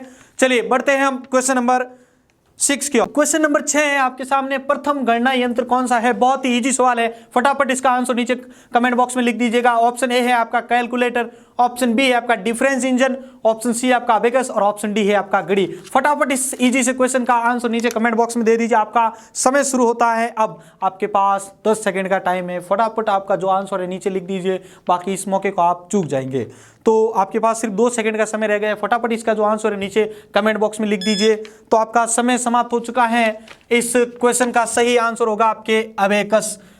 प्रथम गणना यंत्र कौन सा है, अबेकस। ये कहां पे बना था, चीन में, और इसी चीज को जो है जापान में सारोबान के नाम से जाना जाता है। याद रखिएगा इन पॉइंट्स को आप, ठीक है। तो क्वेश्चन नंबर 7 की ओर बढ़ते हैं। तो क्वेश्चन नंबर 7 है आपके सामने, पैकमैन नामक प्रसिद्ध कंप्यूटर किस काम के लिए बना है। क्वेश्चन थोड़ा अजीब जरूर है। इसका ऑप्शन ए है आपका बैंक। ऑप्शन बी है आपका शेयर बाजार। ऑप्शन सी आपका खेल और ऑप्शन डी है आपका पुस्तक प्रकाशन। फटाफट इसका जो आंसर है नीचे लिख दीजिए। आपके सामने 4 ऑप्शन है, आपका सही आंसर नीचे लिख दीजिए। आपका समय शुरू होता है अब। 10 सेकंड का समय है आपके पास, इसको जल्दी से जल्दी इसका सही आंसर है नीचे लिख दीजिए और इसका 6 रुपए आप ले जाइए।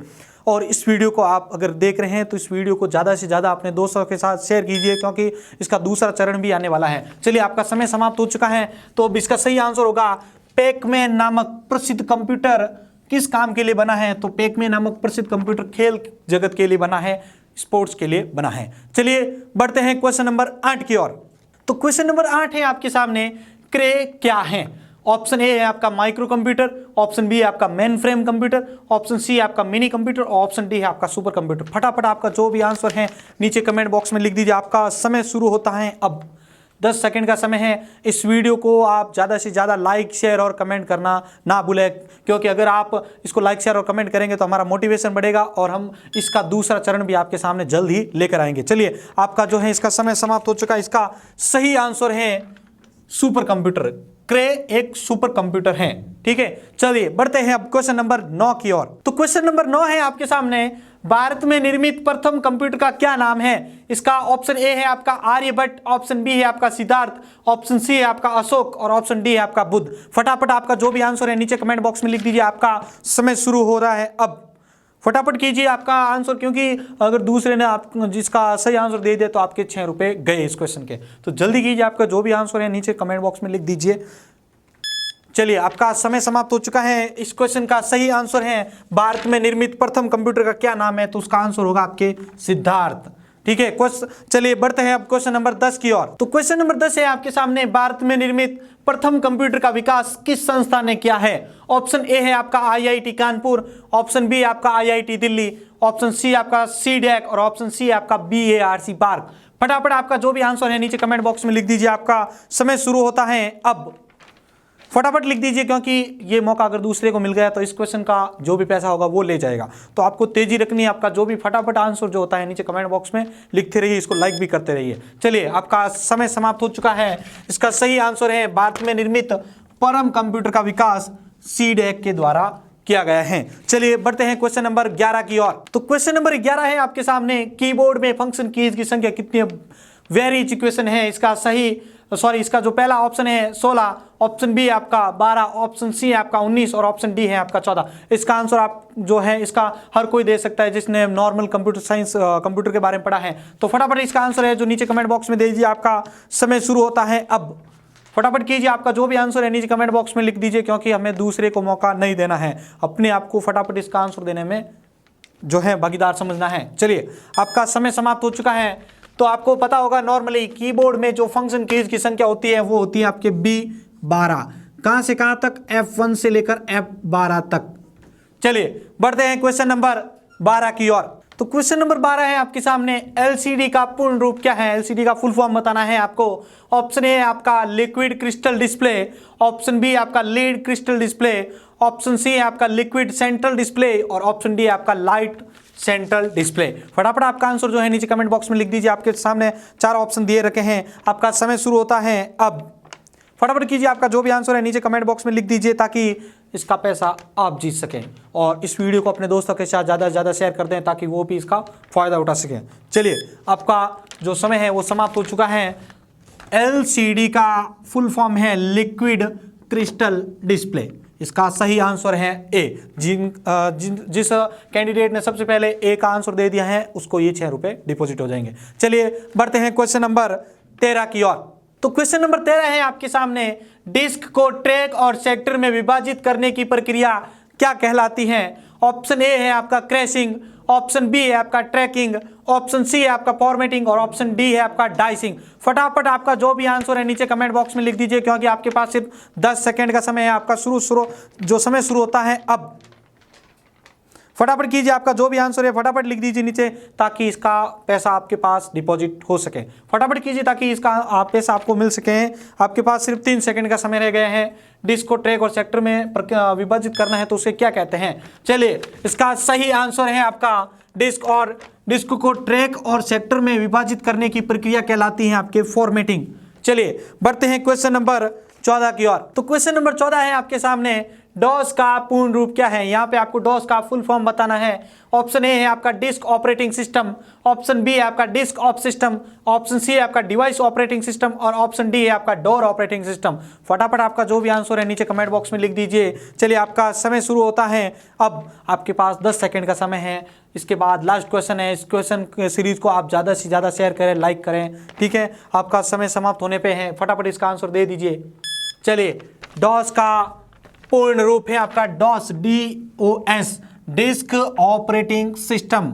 जिन कैंडिडेट ने सबसे पहले ए आंसर सही दिया है उसके लिए बहुत ही अच्छी खबर है। चलिए बढ़ते हैं क्वेश्चन नंबर 15 की ओर। तो क्वेश्चन नंबर 15 है आपके सामने, निम्न में से विषम शब्द चुनिए, यानी डिफरेंस कौन है? ऑप्शन ए है आपका MS DOS, ऑप्शन बी है आपका एक्सेस, ऑप्शन सी है आपका यूनिक्स और ऑप्शन डी है आपका विंडोज 98। फटाफट इसका आंसर जो है नीचे कमेंट बॉक्स में लिख दीजिए। आपका समय शुरू होता है अब। आपके पास कुल 10 सेकंड का समय है। इनमें से जो भी विषम शब्द है आपका वो नीचे आप कमेंट बॉक्स में आपका आंसर लिख दीजिए। आपके पास सिर्फ 5 सेकंड का समय बचा है। फटाफट कीजिए ताकि आप इसका आंसर नीचे दे सकें।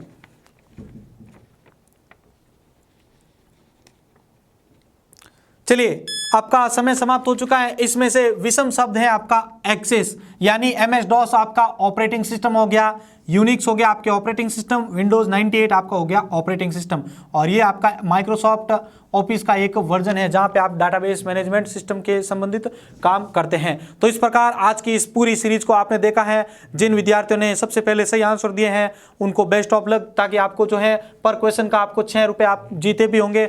अब लास्ट में आपको ये बता देता हूँ कि जिन विद्यार्थियों ने सही आंसर दिए हैं और इनका पैसा जो है आप पाना चाहते हैं तो आपके जो भी पेटीएम नंबर है या आपका अकाउंट नंबर है नीचे, या आपका मोबाइल नंबर नीचे प्रोवाइड कर दीजिए ताकि हम आपसे कांटेक्ट करके इसका जो भी पैसा है आपको दे सकें।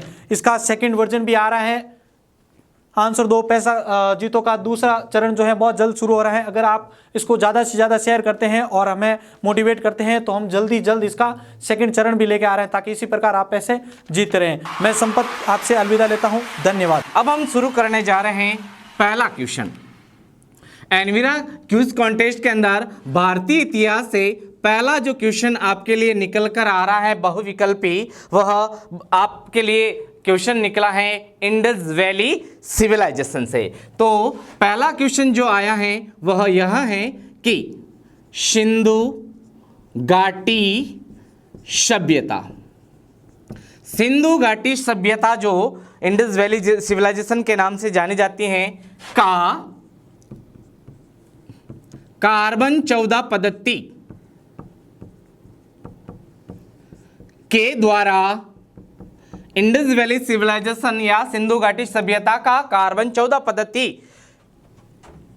के द्वारा काल निर्धारण करने वाले पुरातत्वविद हैं। पहला क्वेश्चन आपके सामने तैयार है। पहला क्वेश्चन कि सिंधु घाटी सभ्यता का कार्बन 14 पद्धति के द्वारा काल निर्धारित करने वाले जो पुरातत्वविद बताए जाते हैं, आर्कियोलॉजिस्ट बताए जाते हैं, उनका आपको बहु विकल्पों में से छांटकर अपना सटीक आंसर देना है। इसके जो विकल्प आपके सामने निकल कर सामने आ रहे हैं, विकल्प कौन कौन से बताए जा रहे हैं, जिनमें से एक आपका सटीक आंसर होने वाला है। तो विकल्प जो देखने को मिलते हैं इसमें, तो सबसे पहले जो नाम आता है वो है आपके M.H. वत्स, माधव स्वरूप वत्स, पहला ऑप्शन हो गया। उसके बाद में दूसरा जो ऑप्शन बताया जा रहा है यह है नीलरत्न बनर्जी, दूसरा ऑप्शन। तीसरा जो ऑप्शन बताया जा रहा है आपके सामने पुरातत्वविद का, वो है आपके व्हीलर। और अंतिम जो ऑप्शन निकल कर सामने आ रहा है आपके इस क्वेश्चन के लिए, वो बताया जा रहा है आपके D.P. अग्रवाल। अंतिम जो ऑप्शन निकल कर आ रहा है इसका नाम है आपके D.P. अग्रवाल। D.P. अग्रवाल इस क्वेश्चन का अंतिम ऑप्शन है। साथियों, इस पहले क्वेश्चन के लिए आपका जो समय है यह शुरू होता है अब। बड़े सोच विचार कर ज्ञान विश्लेषण करके इनमें से आपको आंसर देना है और आपका समय चल रहा है जो 10 सेकंड मात्र हैं। आपका समय पूर्ण हो गया। अब मैं बताने जा रहा हूं इस क्वेश्चन का जो सटीक आंसर है। तो इस क्वेश्चन का जो सटीक आंसर बताया जाता है, सिंधु घाटी सभ्यता का कार्बन 14 पद्धति के अनुसार काल निर्धारित करने वाले जो पुरातत्वविद बताए जाते हैं, आंसर बताया जाता है इसमें से सटीक D.P. अग्रवाल। D.P. अग्रवाल ने सर्वप्रथम कार्बन 14 पद्धति के आधार पर सिंधु घाटी सभ्यता का जो है यह समय बताया है आपके 2350 ईसा पूर्व से लगाकर 1750 ईसा पूर्व तक सिंधु घाटी सभ्यता का कालक्रम बताया है।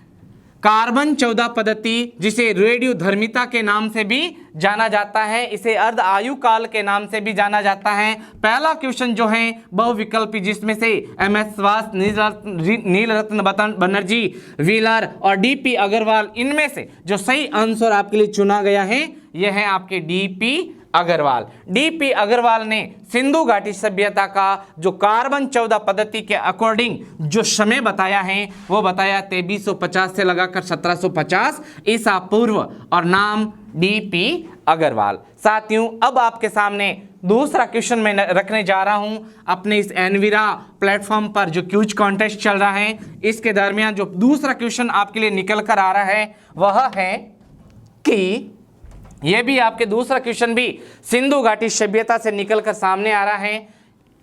दूसरा क्वेश्चन यहां पर जो पूछा जाता है कि निम्न में से सन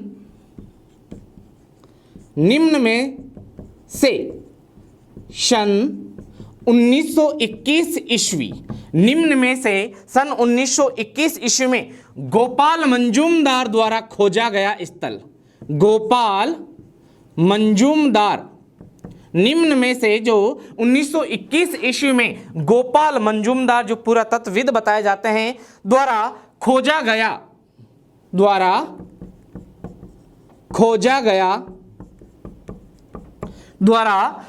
गया पुरातात्विक स्थल है। पुरातात्विक जो स्थल है इन चार विकल्पों में से है वह है उसका सही सटीक आपको आंसर देना है। वापस पुनः रिपीट कर देता हूं कि निम्न में से 1921 ईस्वी में गोपाल मंजूमदार द्वारा खोजा गया पुरातात्विक स्थल जो इंडस वैली सिविलाइजेशन से लिया गया है, इनमें जो पहला विकल्प आपके सामने रखा जा रहा है वह बताया जाता है धोलावीरा। धोलावीरा। दूसरा जो विकल्प इस क्वेश्चन के लिए आपके लिए सामने आ रहा है वह है आपके चहुंदड़ो। तीसरा विकल्प जो सामने आ रहा है आपके वह बताया जा रहा है बनवाली। और चौथा और अंतिम विकल्प इस क्वेश्चन के लिए जो आ रहा है वो है आपके शुरकोटड़ा। इन चारों में से एक विकल्प आपके लिए सही सटीक है और इस क्वेश्चन के लिए आपका समय शुरू होता है अब। मात्र 10 सेकंड के अंदर सोच विचार करके इसका सही आंसर देना है।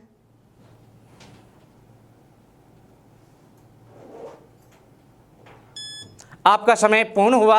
अब हम बात करते हैं इसके सटीक आंसर के बारे में। तो निम्न में से 1921 ईस्वी में गोपाल मंजूमदार द्वारा खोजा गया पुरातात्विक स्थल जो बताया जाता है 4 विकल्पों में से वह बताया जाता है आपके चहुंदड़ो। क्या बताया जाता है?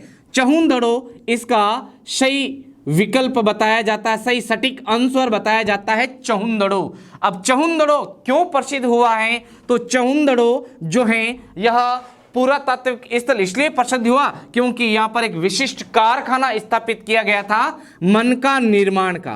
किसका? मन का निर्माण करने का कारखाना जो इंडस वैली सिविलाइजेशन का कारखाना था, मन का जो निर्माण का कारखाना था लोथल। एक तो लोथल बताया जाता है, दूसरा बताया जाता है चहुंदड़ो। अब चहुंदड़ो में मन का निर्माण का कारखाना होने के कारण यह बहुत ही इंपॉर्टेंट बताया जाता है इंडस वैली सिविलाइजेशन के अंदर। आगे बढ़ते हैं।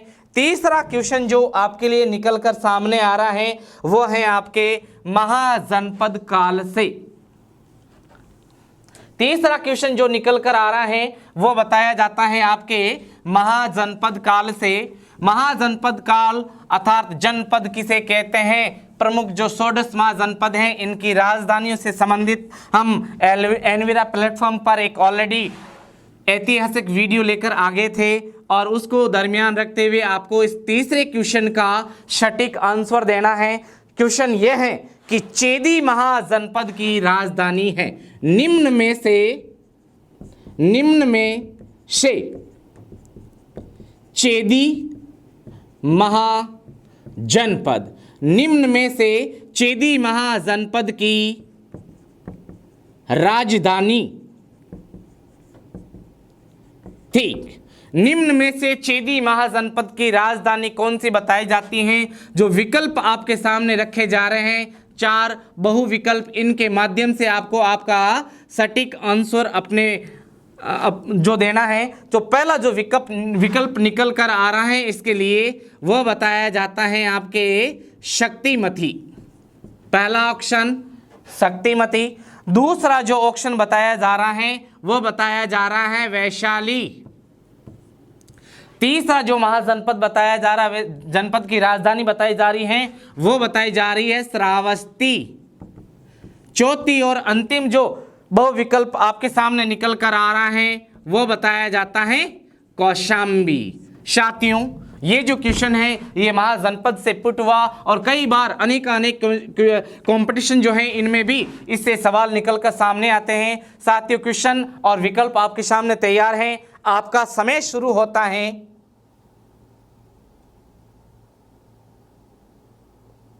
आपका समय शुरू होता है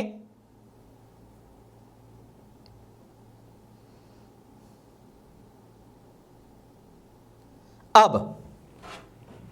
आपका समय शुरू हो गया। इनमें से एक विकल्प आपको जो सही नजर आ रहा है उसका सही सटीक आंसर देना है। इन विकल्पों के माध्यम से वापस पुनः रिपीट कर देता हूं, समय पूर्ण हुआ। साथियों, इनका जो सही सटीक आंसर जो निकलकर सामने आता है, चेदी महाजनपद की जो राजधानी हमें देखने को मिलती है इनमें से शक्तिमती, वैशाली, श्रावस्ती और कौशाम्बी में से तो वो बताई जाती हैं शक्तिमती। तो इसका सही सटीक आंसर बताया जाता है शक्तिमती। शक्तिमती इसकी राजधानी के रूप में देखने को मिलता है चेदी महाजनपद की। तो चेदी महाजनपद की राजधानी कौन सी बताई जाती है? शक्तिमती, जो इसकी राजधानी हमें देखने को मिलती है। आगे बढ़ते हैं। आगे बढ़ते हुए भारतीय इतिहास का जो चौथा क्वेश्चन आपके सामने रखा जा रहा है वो कहां से लिया गया है? तो चौथा क्वेश्चन जो आपके सामने निकल कर आ रहा है भारतीय इतिहास का, एक ग्रंथ जो है इसका नाम बताना है अपने को।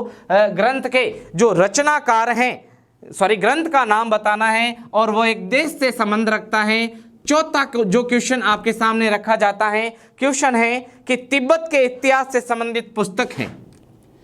तिब्बत के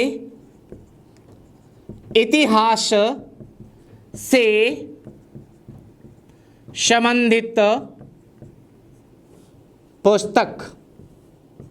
तिब्बत के इतिहास से संबंधित जो पुस्तक है, इन विकल्पों के माध्यम से आपको ढूंढनी है। पहला विकल्प कौन सा बताया जाएगा, दूसरा ग्रंथ कौन सा बताया जाएगा, तीसरा ग्रंथ कौन सा बताया जाएगा और चौथा और अंतिम ग्रंथ कौन सा निकल कर सामने आता है, जिससे हमें तिब्बत के इतिहास के बारे में संपूर्ण डिटेल जानकारी जो है पढ़ने को मिलती है। इनमें जो पहला जो ऑप्शन आपके सामने आ रहा है वो है आपके द्वीपवंश महावंश। दूसरा जो ऑप्शन आपके सामने निकल कर सामने आ रहा है वो है आपके राजतरंगिनी। तीसरा जो विकल्प सामने निकल कर आ रहा है तिब्बत के इतिहास से संबंध रखने वाला, वह बताया जाता है आपके तंग्यूर कंग्यूर। चौथा और अंतिम विकल्प जो आपके सामने रखा जा रहा है वह है आपके युक्तिकल्पत्रु। युक्तिकल्पत्रु अंतिम इस क्वेश्चन का विकल्प आपके सामने रखा जा चुका है। साथियों, तिब्बत के इतिहास से संबंध रखने वाली जो प्रमुख पुस्तक बताई जाती है, निम्न ऑप्शन के माध्यम से आपको इसका सही चूज करना है और आपका जो समय है वो शुरू होता है आपके अब। सोच विचार कर इस क्वेश्चन का सटीक आंसर दीजिए, जो 10 सेकंड के अंदर ही आपको सोचकर बताना है। आपका समय पूर्ण हुआ। इस क्वेश्चन का जो सटीक आंसर हमें देखने को मिलता है कि तिब्बत के इतिहास से संबंधित जो इनमें से निम्न विकल्प जो बहुविकल्प दिए गए हैं, इनमें से एक पुस्तक जो बताई जाती है उसका जो सही आंसर है इस क्वेश्चन का ये बताया जाता है सी जो बताई जाती है पुस्तक, उसका नाम है आपके तंग्यूर कंग्यूर। तंग्यूर और कंग्यूर इस पुस्तक का नाम बताया जाता है। अगर पूछ ले कि इस पुस्तक का रचनाकार क्या बताया जाता है, हमेशा याद रखोगे, कभी भूलोगे नहीं। त से तिब्बत, त से तंग्यूर, त से तारानाथ। तारानाथ जो बताए जाते हैं वह इस पुस्तक के रचनाकार बताए जाते हैं और तारानाथ के द्वारा ही तंग्यूर और कंग्यूर की पुस्तक लिखी गई जो आपके तिब्बत के इतिहास से संबंध रखती हैं। आगे बढ़ते हैं क्विज कॉन्टेस्ट के अंदर। भारतीय इतिहास का जो 5वां क्वेश्चन आपके सामने निकल कर आ रहा है, 5वां क्वेश्चन कौन सा बताया जा रहा है जो आपके इस प्रतियोगिता के अंदर पूछा जा रहा है एनविरा प्लेटफॉर्म पर। तो 5वां जो क्वेश्चन आपके लिए निकल कर सामने आ रहा है वह है आपके सिख धर्म से संबंधित। सिख धर्म से संबंधित सवाल पूछा जा रहा है। सिख धर्म से संबंध रखने वाला यह सवाल गुरु नानक के बारे में है। जो क्वेश्चन आपके लिए निकल कर सामने आ रहा है कि गुरु नानक के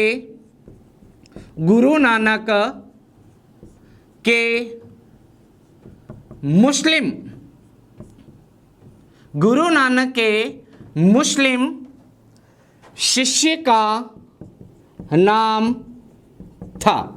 पहले बता चुका हूं, ये जो क्वेश्चन पूछा गया गुरु नानक के मुस्लिम शिष्य का नाम क्या बताया जाता है, विकल्प के माध्यम से आपको अपना सटीक आंसर देना है। गुरु नानक जो सिख धर्म के प्रमुख प्रवर्तक के रूप में जाने जाते हैं और ये जो क्वेश्चन पूछा गया है इसमें पहला जो ऑप्शन आ रहा है आपके वो है आपके मर्दाना। दूसरा जो ऑप्शन निकल कर सामने आ रहा है इस क्वेश्चन से वह बताया जाता है बालाबंधु। तीसरा जो ऑप्शन सामने निकल कर आ रहा है इस क्वेश्चन से संबंधित, उसका नाम बताया जाता है लहणा। चौथा और अंतिम जो विकल्प इस क्वेश्चन के लिए सामने जो आ रहा है वह बताया जाता है बंदा बहादुर। बंदा बहादुर, बंदा बहादुर वापस बता देता हूं, मर्दाना, बालाबंद, लहणा और बंदा बहादुर। अब इस क्वेश्चन के लिए जो सटीक आंसर आपका देना है, इसके लिए आपका जो समय शुरू होता है अब। सिख धर्म से निकला सवाल, मात्र 10 सेकंड के अंदर आपको इसका सटीक आंसर देना है। आपका समय पूर्ण हुआ और इस क्वेश्चन का जो सही सटीक आंसर बताया जाता है आंसर ए आंसर जो विकल्प हैं वो है आपके मर्दाना। गुरु नानक के 3 प्रमुख शिष्य बताए जाते हैं। सबसे प्रिय शिष्य बताया जाता है लहणा, जिसको अंगद देव के नाम से जाना जाता था। इसके अलावा बाला बंधु और मर्दाना 2 अन्य शिष्य हैं और मर्दाना के कहने पर ही गुरु नानक ने मक्का मदीना की यात्रा का आयोजन किया था। मक्का मदीना की यात्रा किसके कहने पर की है? गुरु नानक ने, जो सिख धर्म के प्रमुख प्रवर्तक बताए जाते हैं, तो नाम आता है मर्दाना। आगे बढ़ते हैं एनविरा क्विज कॉन्टेस्ट के अंदर भारतीय इतिहास से छठा जो क्वेश्चन आपके लिए निकल कर आ रहा है, क्वेश्चन संख्या 6। 6वां जो क्वेश्चन आपके लिए निकल कर आ रहा है, एक इतिहासकार का नाम आपके सामने निकल कर आ रहा है। इतिहासकार B.N. पाठक। इतिहासकार B.N. पाठक ने किस गुर्जर प्रतिहार शासक को, इतिहासकार B.N. पाठक ने किस गुर्जर प्रतिहार शासक को अंतिम हिंदू सम्राट कहा है? अंतिम हिंदू सम्राट कहा। क्वेश्चन वापस पुनः एक बार रिपीट है। इतिहासकार B.N. पाठक ने किस गुर्जर प्रतिहार शासक को अंतिम हिंदू सम्राट कहकर उद्बोधित किया है? जो विकल्प आपके सामने निकल कर सामने आ रहे हैं, इनमें पहला जो विकल्प है यह है मिहिर भोज। दूसरा जो विकल्प आपके सामने रखा जा रहा है, यह बताया जा रहा है आपके महेंद्र पाल। और महेंद्र पाल के बाद में तीसरा जो ऑप्शन निकल कर सामने आ रहा है वह है आपके वसराज।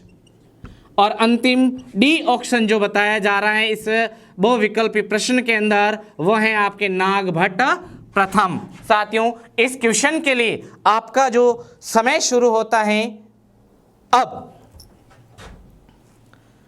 इतिहासकार B.N. पाठक ने किस गुर्जर प्रतिहार शासक को हिंदू काल का अंतिम सम्राट कहा है? तो इसका समय आपका पूर्ण हुआ और यह जो सही ऑप्शन निकल कर सामने आ रहा है आपके इस क्वेश्चन के लिए, वह है आपके B, महेंद्र पाल। महेंद्र पाल वह शासक बताया जाता है जिसे इतिहासकार B.N. पाठक ने गुर्जर प्रतिहार शासकों में अंतिम हिंदू सम्राट की इसे उपमा दी है। 6 क्वेश्चन अपने द्वारा पूछे जा चुके हैं। 7वां क्वेश्चन जो आपके लिए निकल कर आ रहा है भारतीय इतिहास से, 7वां जो क्वेश्चन निकल कर आ रहा है वो आपके सम्राट हर्षवर्धन से संबंधित पूछा जा रहा है। क्वेश्चन संख्या 7। 7वां जो क्वेश्चन बताया जा रहा है आपके सामने, सम्राट हर्षवर्धन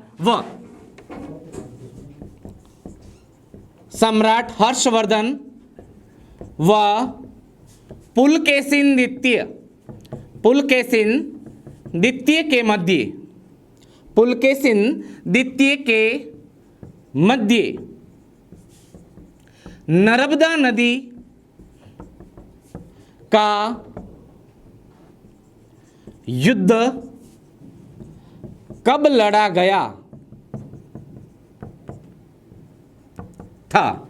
क्वेश्चन है सम्राट हर्षवर्धन व पुलकेशिन द्वितीय के मध्य नर्मदा नदी का जो प्रसिद्ध युद्ध है यह कब लड़ा गया है? इसका क्वेश्चन आपके सामने निकल कर सामने आया और ये जो क्वेश्चन है इसके जो प्रमुख विकल्प सामने निकल कर आ रहे हैं, पहला ऑप्शन है आपके 635 ईस्वी, पहला ऑप्शन। दूसरा जो ऑप्शन निकल कर सामने आ रहा है वो है आपके 634 ईस्वी, और सी तीसरा जो ऑप्शन निकल कर आ रहा है 636 ईस्वी, और अंतिम जो ऑप्शन आपके लिए निकल कर आ रहा है 637 ईस्वी।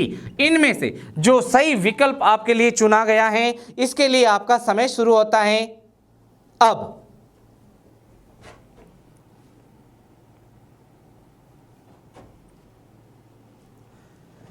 सम्राट हर्षवर्धन, वह समय पूर्ण हुआ साथियों। आपके लिए जो सही ऑप्शन इस क्वेश्चन का बताया जा रहा है, जो भारतीय इतिहास से निकला है कि हर्षवर्धन और पुलकेशिन द्वितीय के मध्य जो नर्मदा नदी का युद्ध लड़ा गया था, इस युद्ध का जो समय हमें देखने को मिलता है ऑप्शन बी इज क्लियर 634 ईस्वी। और ये जो युद्ध हुआ है नर्मदा नदी का जो युद्ध है, इसकी डिटेल हमें एरन अभिलेख में पढ़ने को मिलती है। एरन अभिलेख में विस्तृत तौर पर हमें जानने को मिलता है कि सम्राट हर्षवर्धन और पुलकेशिन द्वितीय के मध्य जो युद्ध हुआ था, निर्णायक युद्ध, जिसमें पुलकेशिन द्वितीय जो है इसकी विजय हुई। अगर पूछ ले पुलकेशिन द्वितीय का वंश का नाम तो देखने को मिलता है चालुक्य वंश।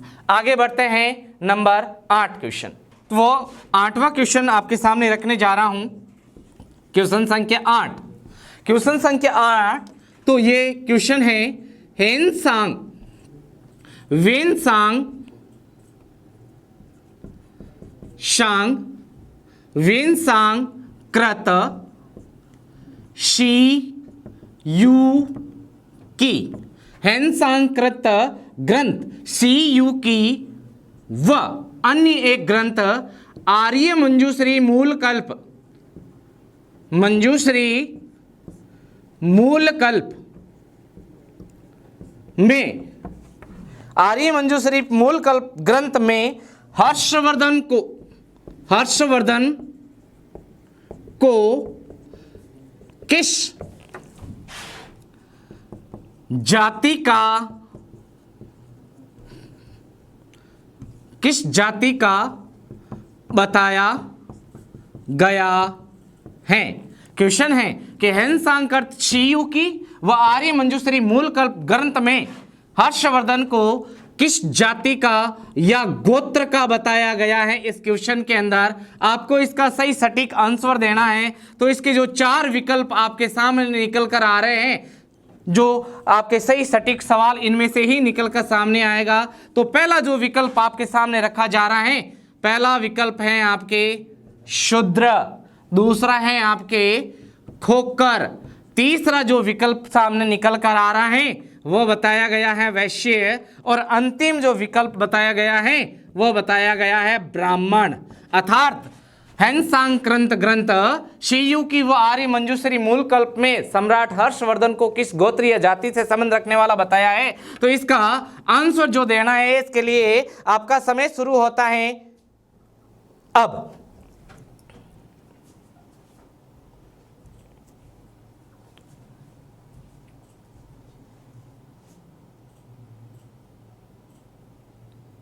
समय पूर्ण हुआ। इस क्वेश्चन का जो सही सटीक आंसर बताया जाता है ऑप्शन सी इज क्लियर।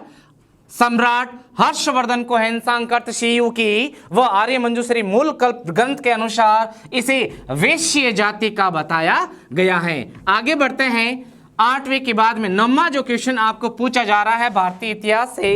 ये जो क्वेश्चन मैंने तैयार किए हैं, हो सकता है इनमें से आपके आगामी जो प्रतियोगिता परीक्षाएं हैं इनमें ये क्वेश्चन आपको पूछ ले, तो बड़ी सावधानी से इसका आंसर देना है। 8 जो 9वां क्वेश्चन आपके लिए निकल कर सामने आ रहा है, क्वेश्चन संख्या 9। 9वां जो क्वेश्चन संख्या निकल कर आ रहा है यह पूछा गया है मौर्य साम्राज्य से, और मौर्य साम्राज्य से जो क्वेश्चन निकल कर सामने आ रहा है, सम्राट अशोक ने कलिंग का युद्ध लड़ा था।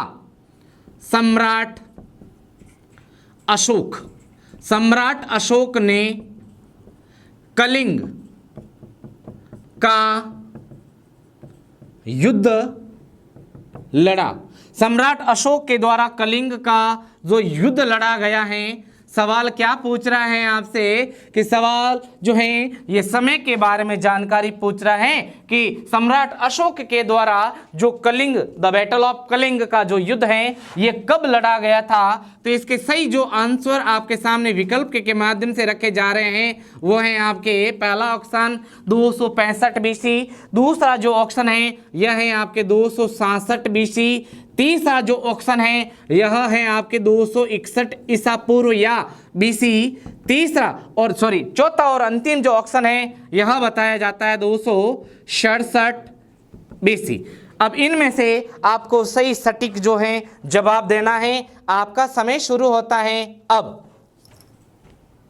क्वेश्चन संख्या 9 क्वेश्चन हमने क्लियर कर लिए हैं। 9वें क्वेश्चन का समय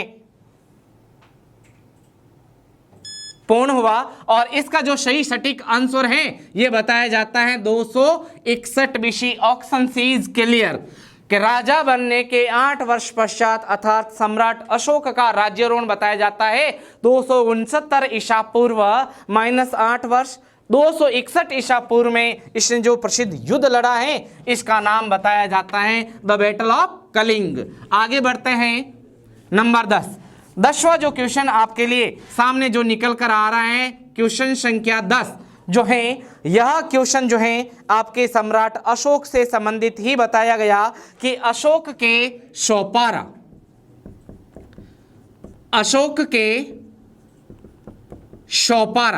क्वेश्चन को अच्छी तरह से समझना है अपने को कि अशोक के शौपारा जो पड़ता है थाना महाराष्ट्र में, थाना महाराष्ट्र, शौपारा का जो अभिलेख है उसके बारे में क्वेश्चन है। स्थित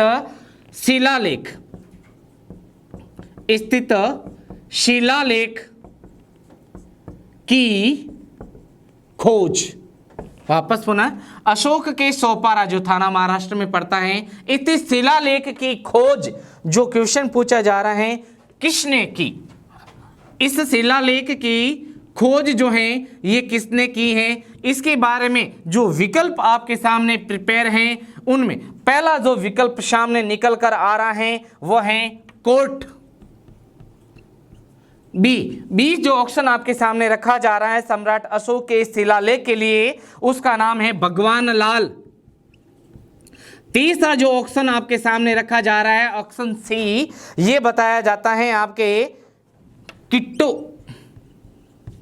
और ऑप्शन डी अंतिम जो ऑप्शन इस क्वेश्चन के लिए आपके सामने निकल कर सामने आ रहा है वह बताया जाता है इलियट।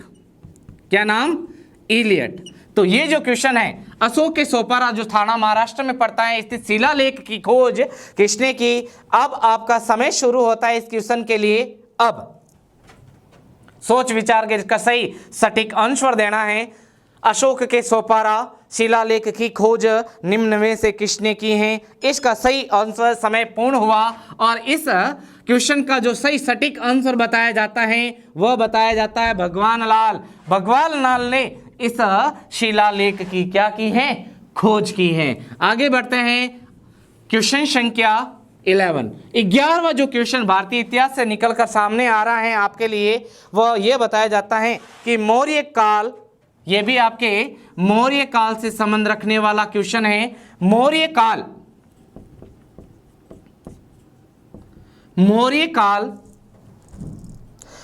काल में दुर्गों यानी फोर्ट यानी किला, मौर्य काल में दुर्गों का प्रबंध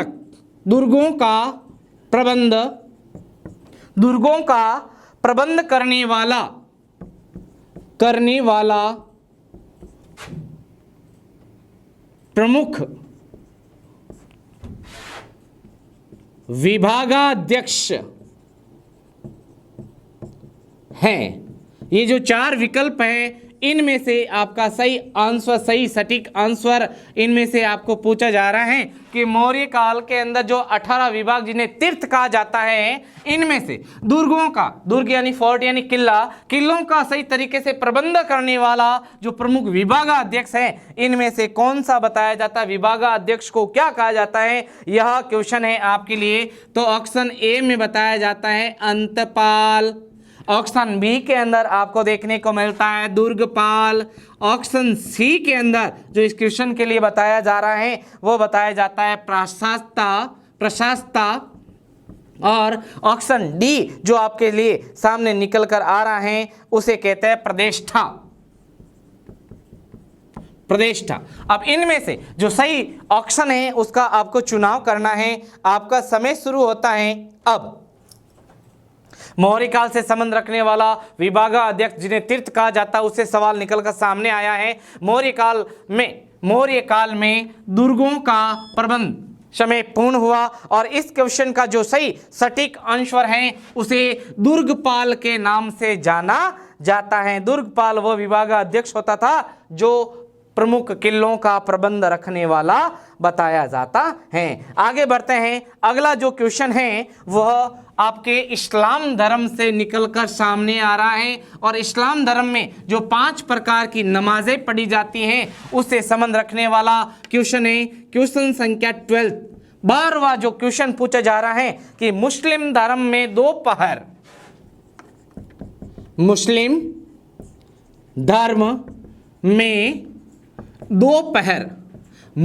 धर्म में दोपहर के वक्त अदा की जाने वाली नमाज है। मुस्लिम धर्म में दोपहर के वक्त अदा की जाने वाली प्रमुख जो नमाज बताई जाती है इन विकल्पों के माध्यम से आपको सही सटीक आंसर इसका चुनना है। तो पहली जो नमाज आपके सामने विकल्प के रूप में आ रही है वह है आपके नमाजे फज्र। दूसरी जो विकल्प का सामने आ रहा है नमाजे जोहर। तीसरा जो विकल्प आपके सामने बताया जा रहा है वो बताया जाता है नमाजे असर। चौथा और अंतिम जो विकल्प सामने निकल कर आ रहा है आपके नमाजे मगरिब।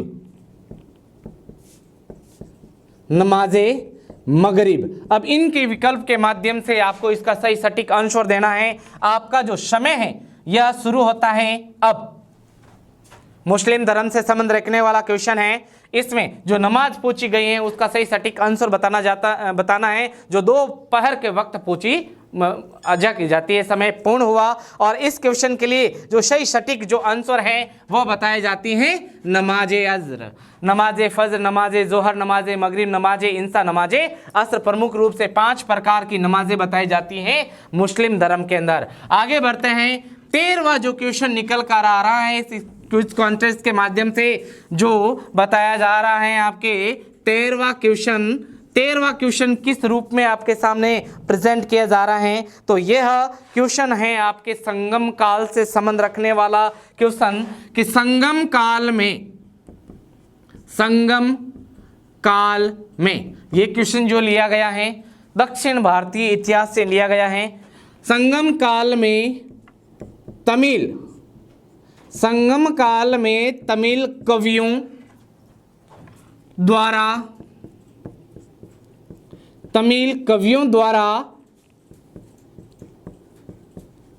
द्वितीय संगम सभा का आयोजन कहाँ किया गया।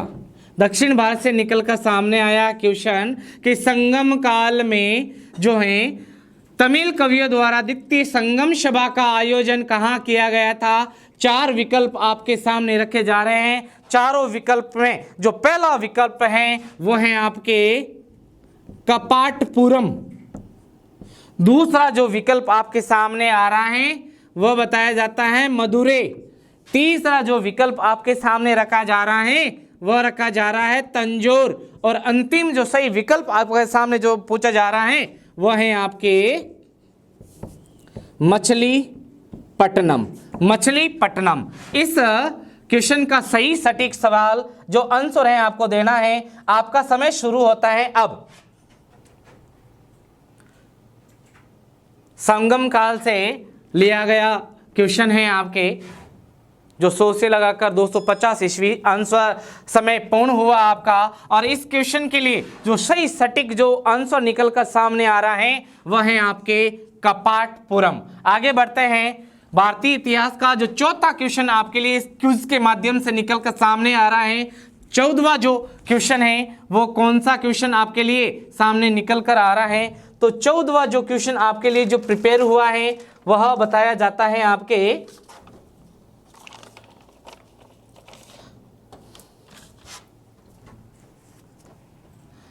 वैदिक सभ्यता से।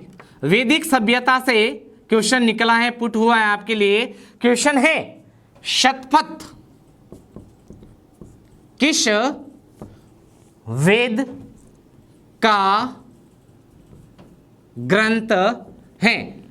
प्रश्न पूर्ण आपके सामने, विकल्प के बाद में ही मैं पूर्ण लिखूंगा, आपको सोच विचार कर जल्दी में इसका सही सटीक आंसर देना है। तो ये जो शतपथ है इससे संबंधित जो सवाल आपके सामने प्रेजेंट हुआ है इसमें पहला ऑप्शन आएगा आपके लिए ऋग्वेद, दूसरा जो ऑप्शन आ रहा है वो है आपके सामवेद, तीसरा जो ऑप्शन आपके सामने निकल कर आ रहा है वो है आपके यजुर्वेद, और चौथा और अंतिम जो विकल्प आपके सामने निकल कर आ रहा है वह है आपके अथर्ववेद। चौथा और अंतिम जो विकल्प है वो है आपके अथर्ववेद। अथर्ववेद क्वेश्चन अब मैं पूर्ण करने जा रहा हूं कि शतपथ किस वेद का ब्राह्मणीय ग्रंथ बताया जाता है? कैसा ग्रंथ? ब्राह्मणीय ग्रंथ। आपका समय शुरू होता है अब।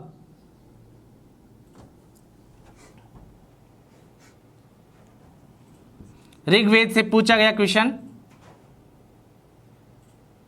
समय पूर्ण हुआ। और शतपथ जो ब्राह्मणीय ग्रंथ बताया जाता है यह किस वेद का जो ब्राह्मणीय ग्रंथ है? तो वेद बताया जाता है आपके शी यजुर्वेद। या से यज्ञ, या से यजुर्वेद।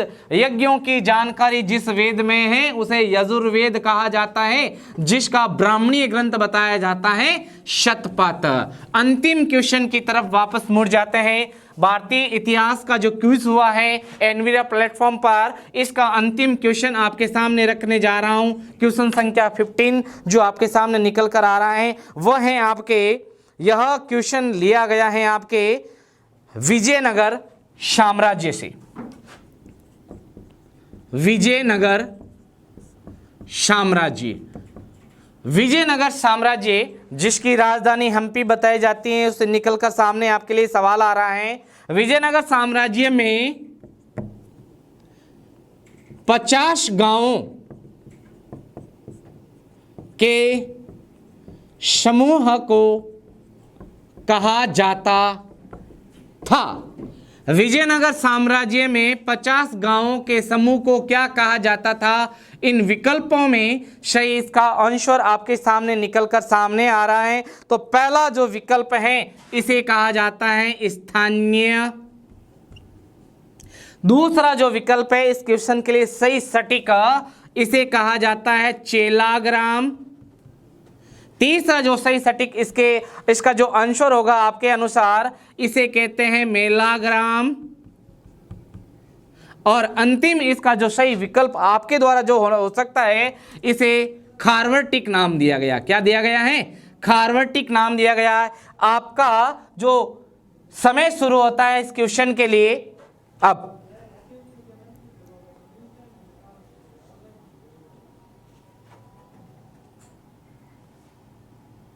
समय पूर्ण हुआ। विजयनगर साम्राज्य में 50 ग्रामों के समूह को क्या कहा जाता था? तो नाम आता है आपके इस क्वेश्चन के अंदर जो सही विकल्प है वो है आपके मेलाग्राम। 50 गांवों के समूह को मेलाग्राम के नाम से जाना जाता था। स्थानीय है खारवर्टिक, यह मौर्यकालीन जो स्थानीय प्रशासन जिसमें 800 गांवों के समूह 400 गांवों के समूह से संबंध रखने वाले विकल्प बताए जाते हैं। साथियों, भारतीय इतिहास का जो क्विज आपके सामने कॉन्टेस्ट रखा गया जिसमें 15 क्वेश्चन दिए गए थे, हमने पूरा संपूर्ण एफर्ट लगाया है इस क्विज को पारदर्शी बनाने का और इसमें आगे जो आगामी क्लासें होने वाली हैं उसके अंदर भी बढ़ चढ़ कर भाग लेना है। अगर आप इस प्लेटफॉर्म पर नए हैं तो प्लीज़ आप इसे सब्सक्राइब कीजिए, ज़्यादा से ज़्यादा शेयर कीजिए, कमेंट्स कीजिए और अपनी जो तैयारी है उसमें संपूर्ण 4 चांद लगाइए। धन्यवाद।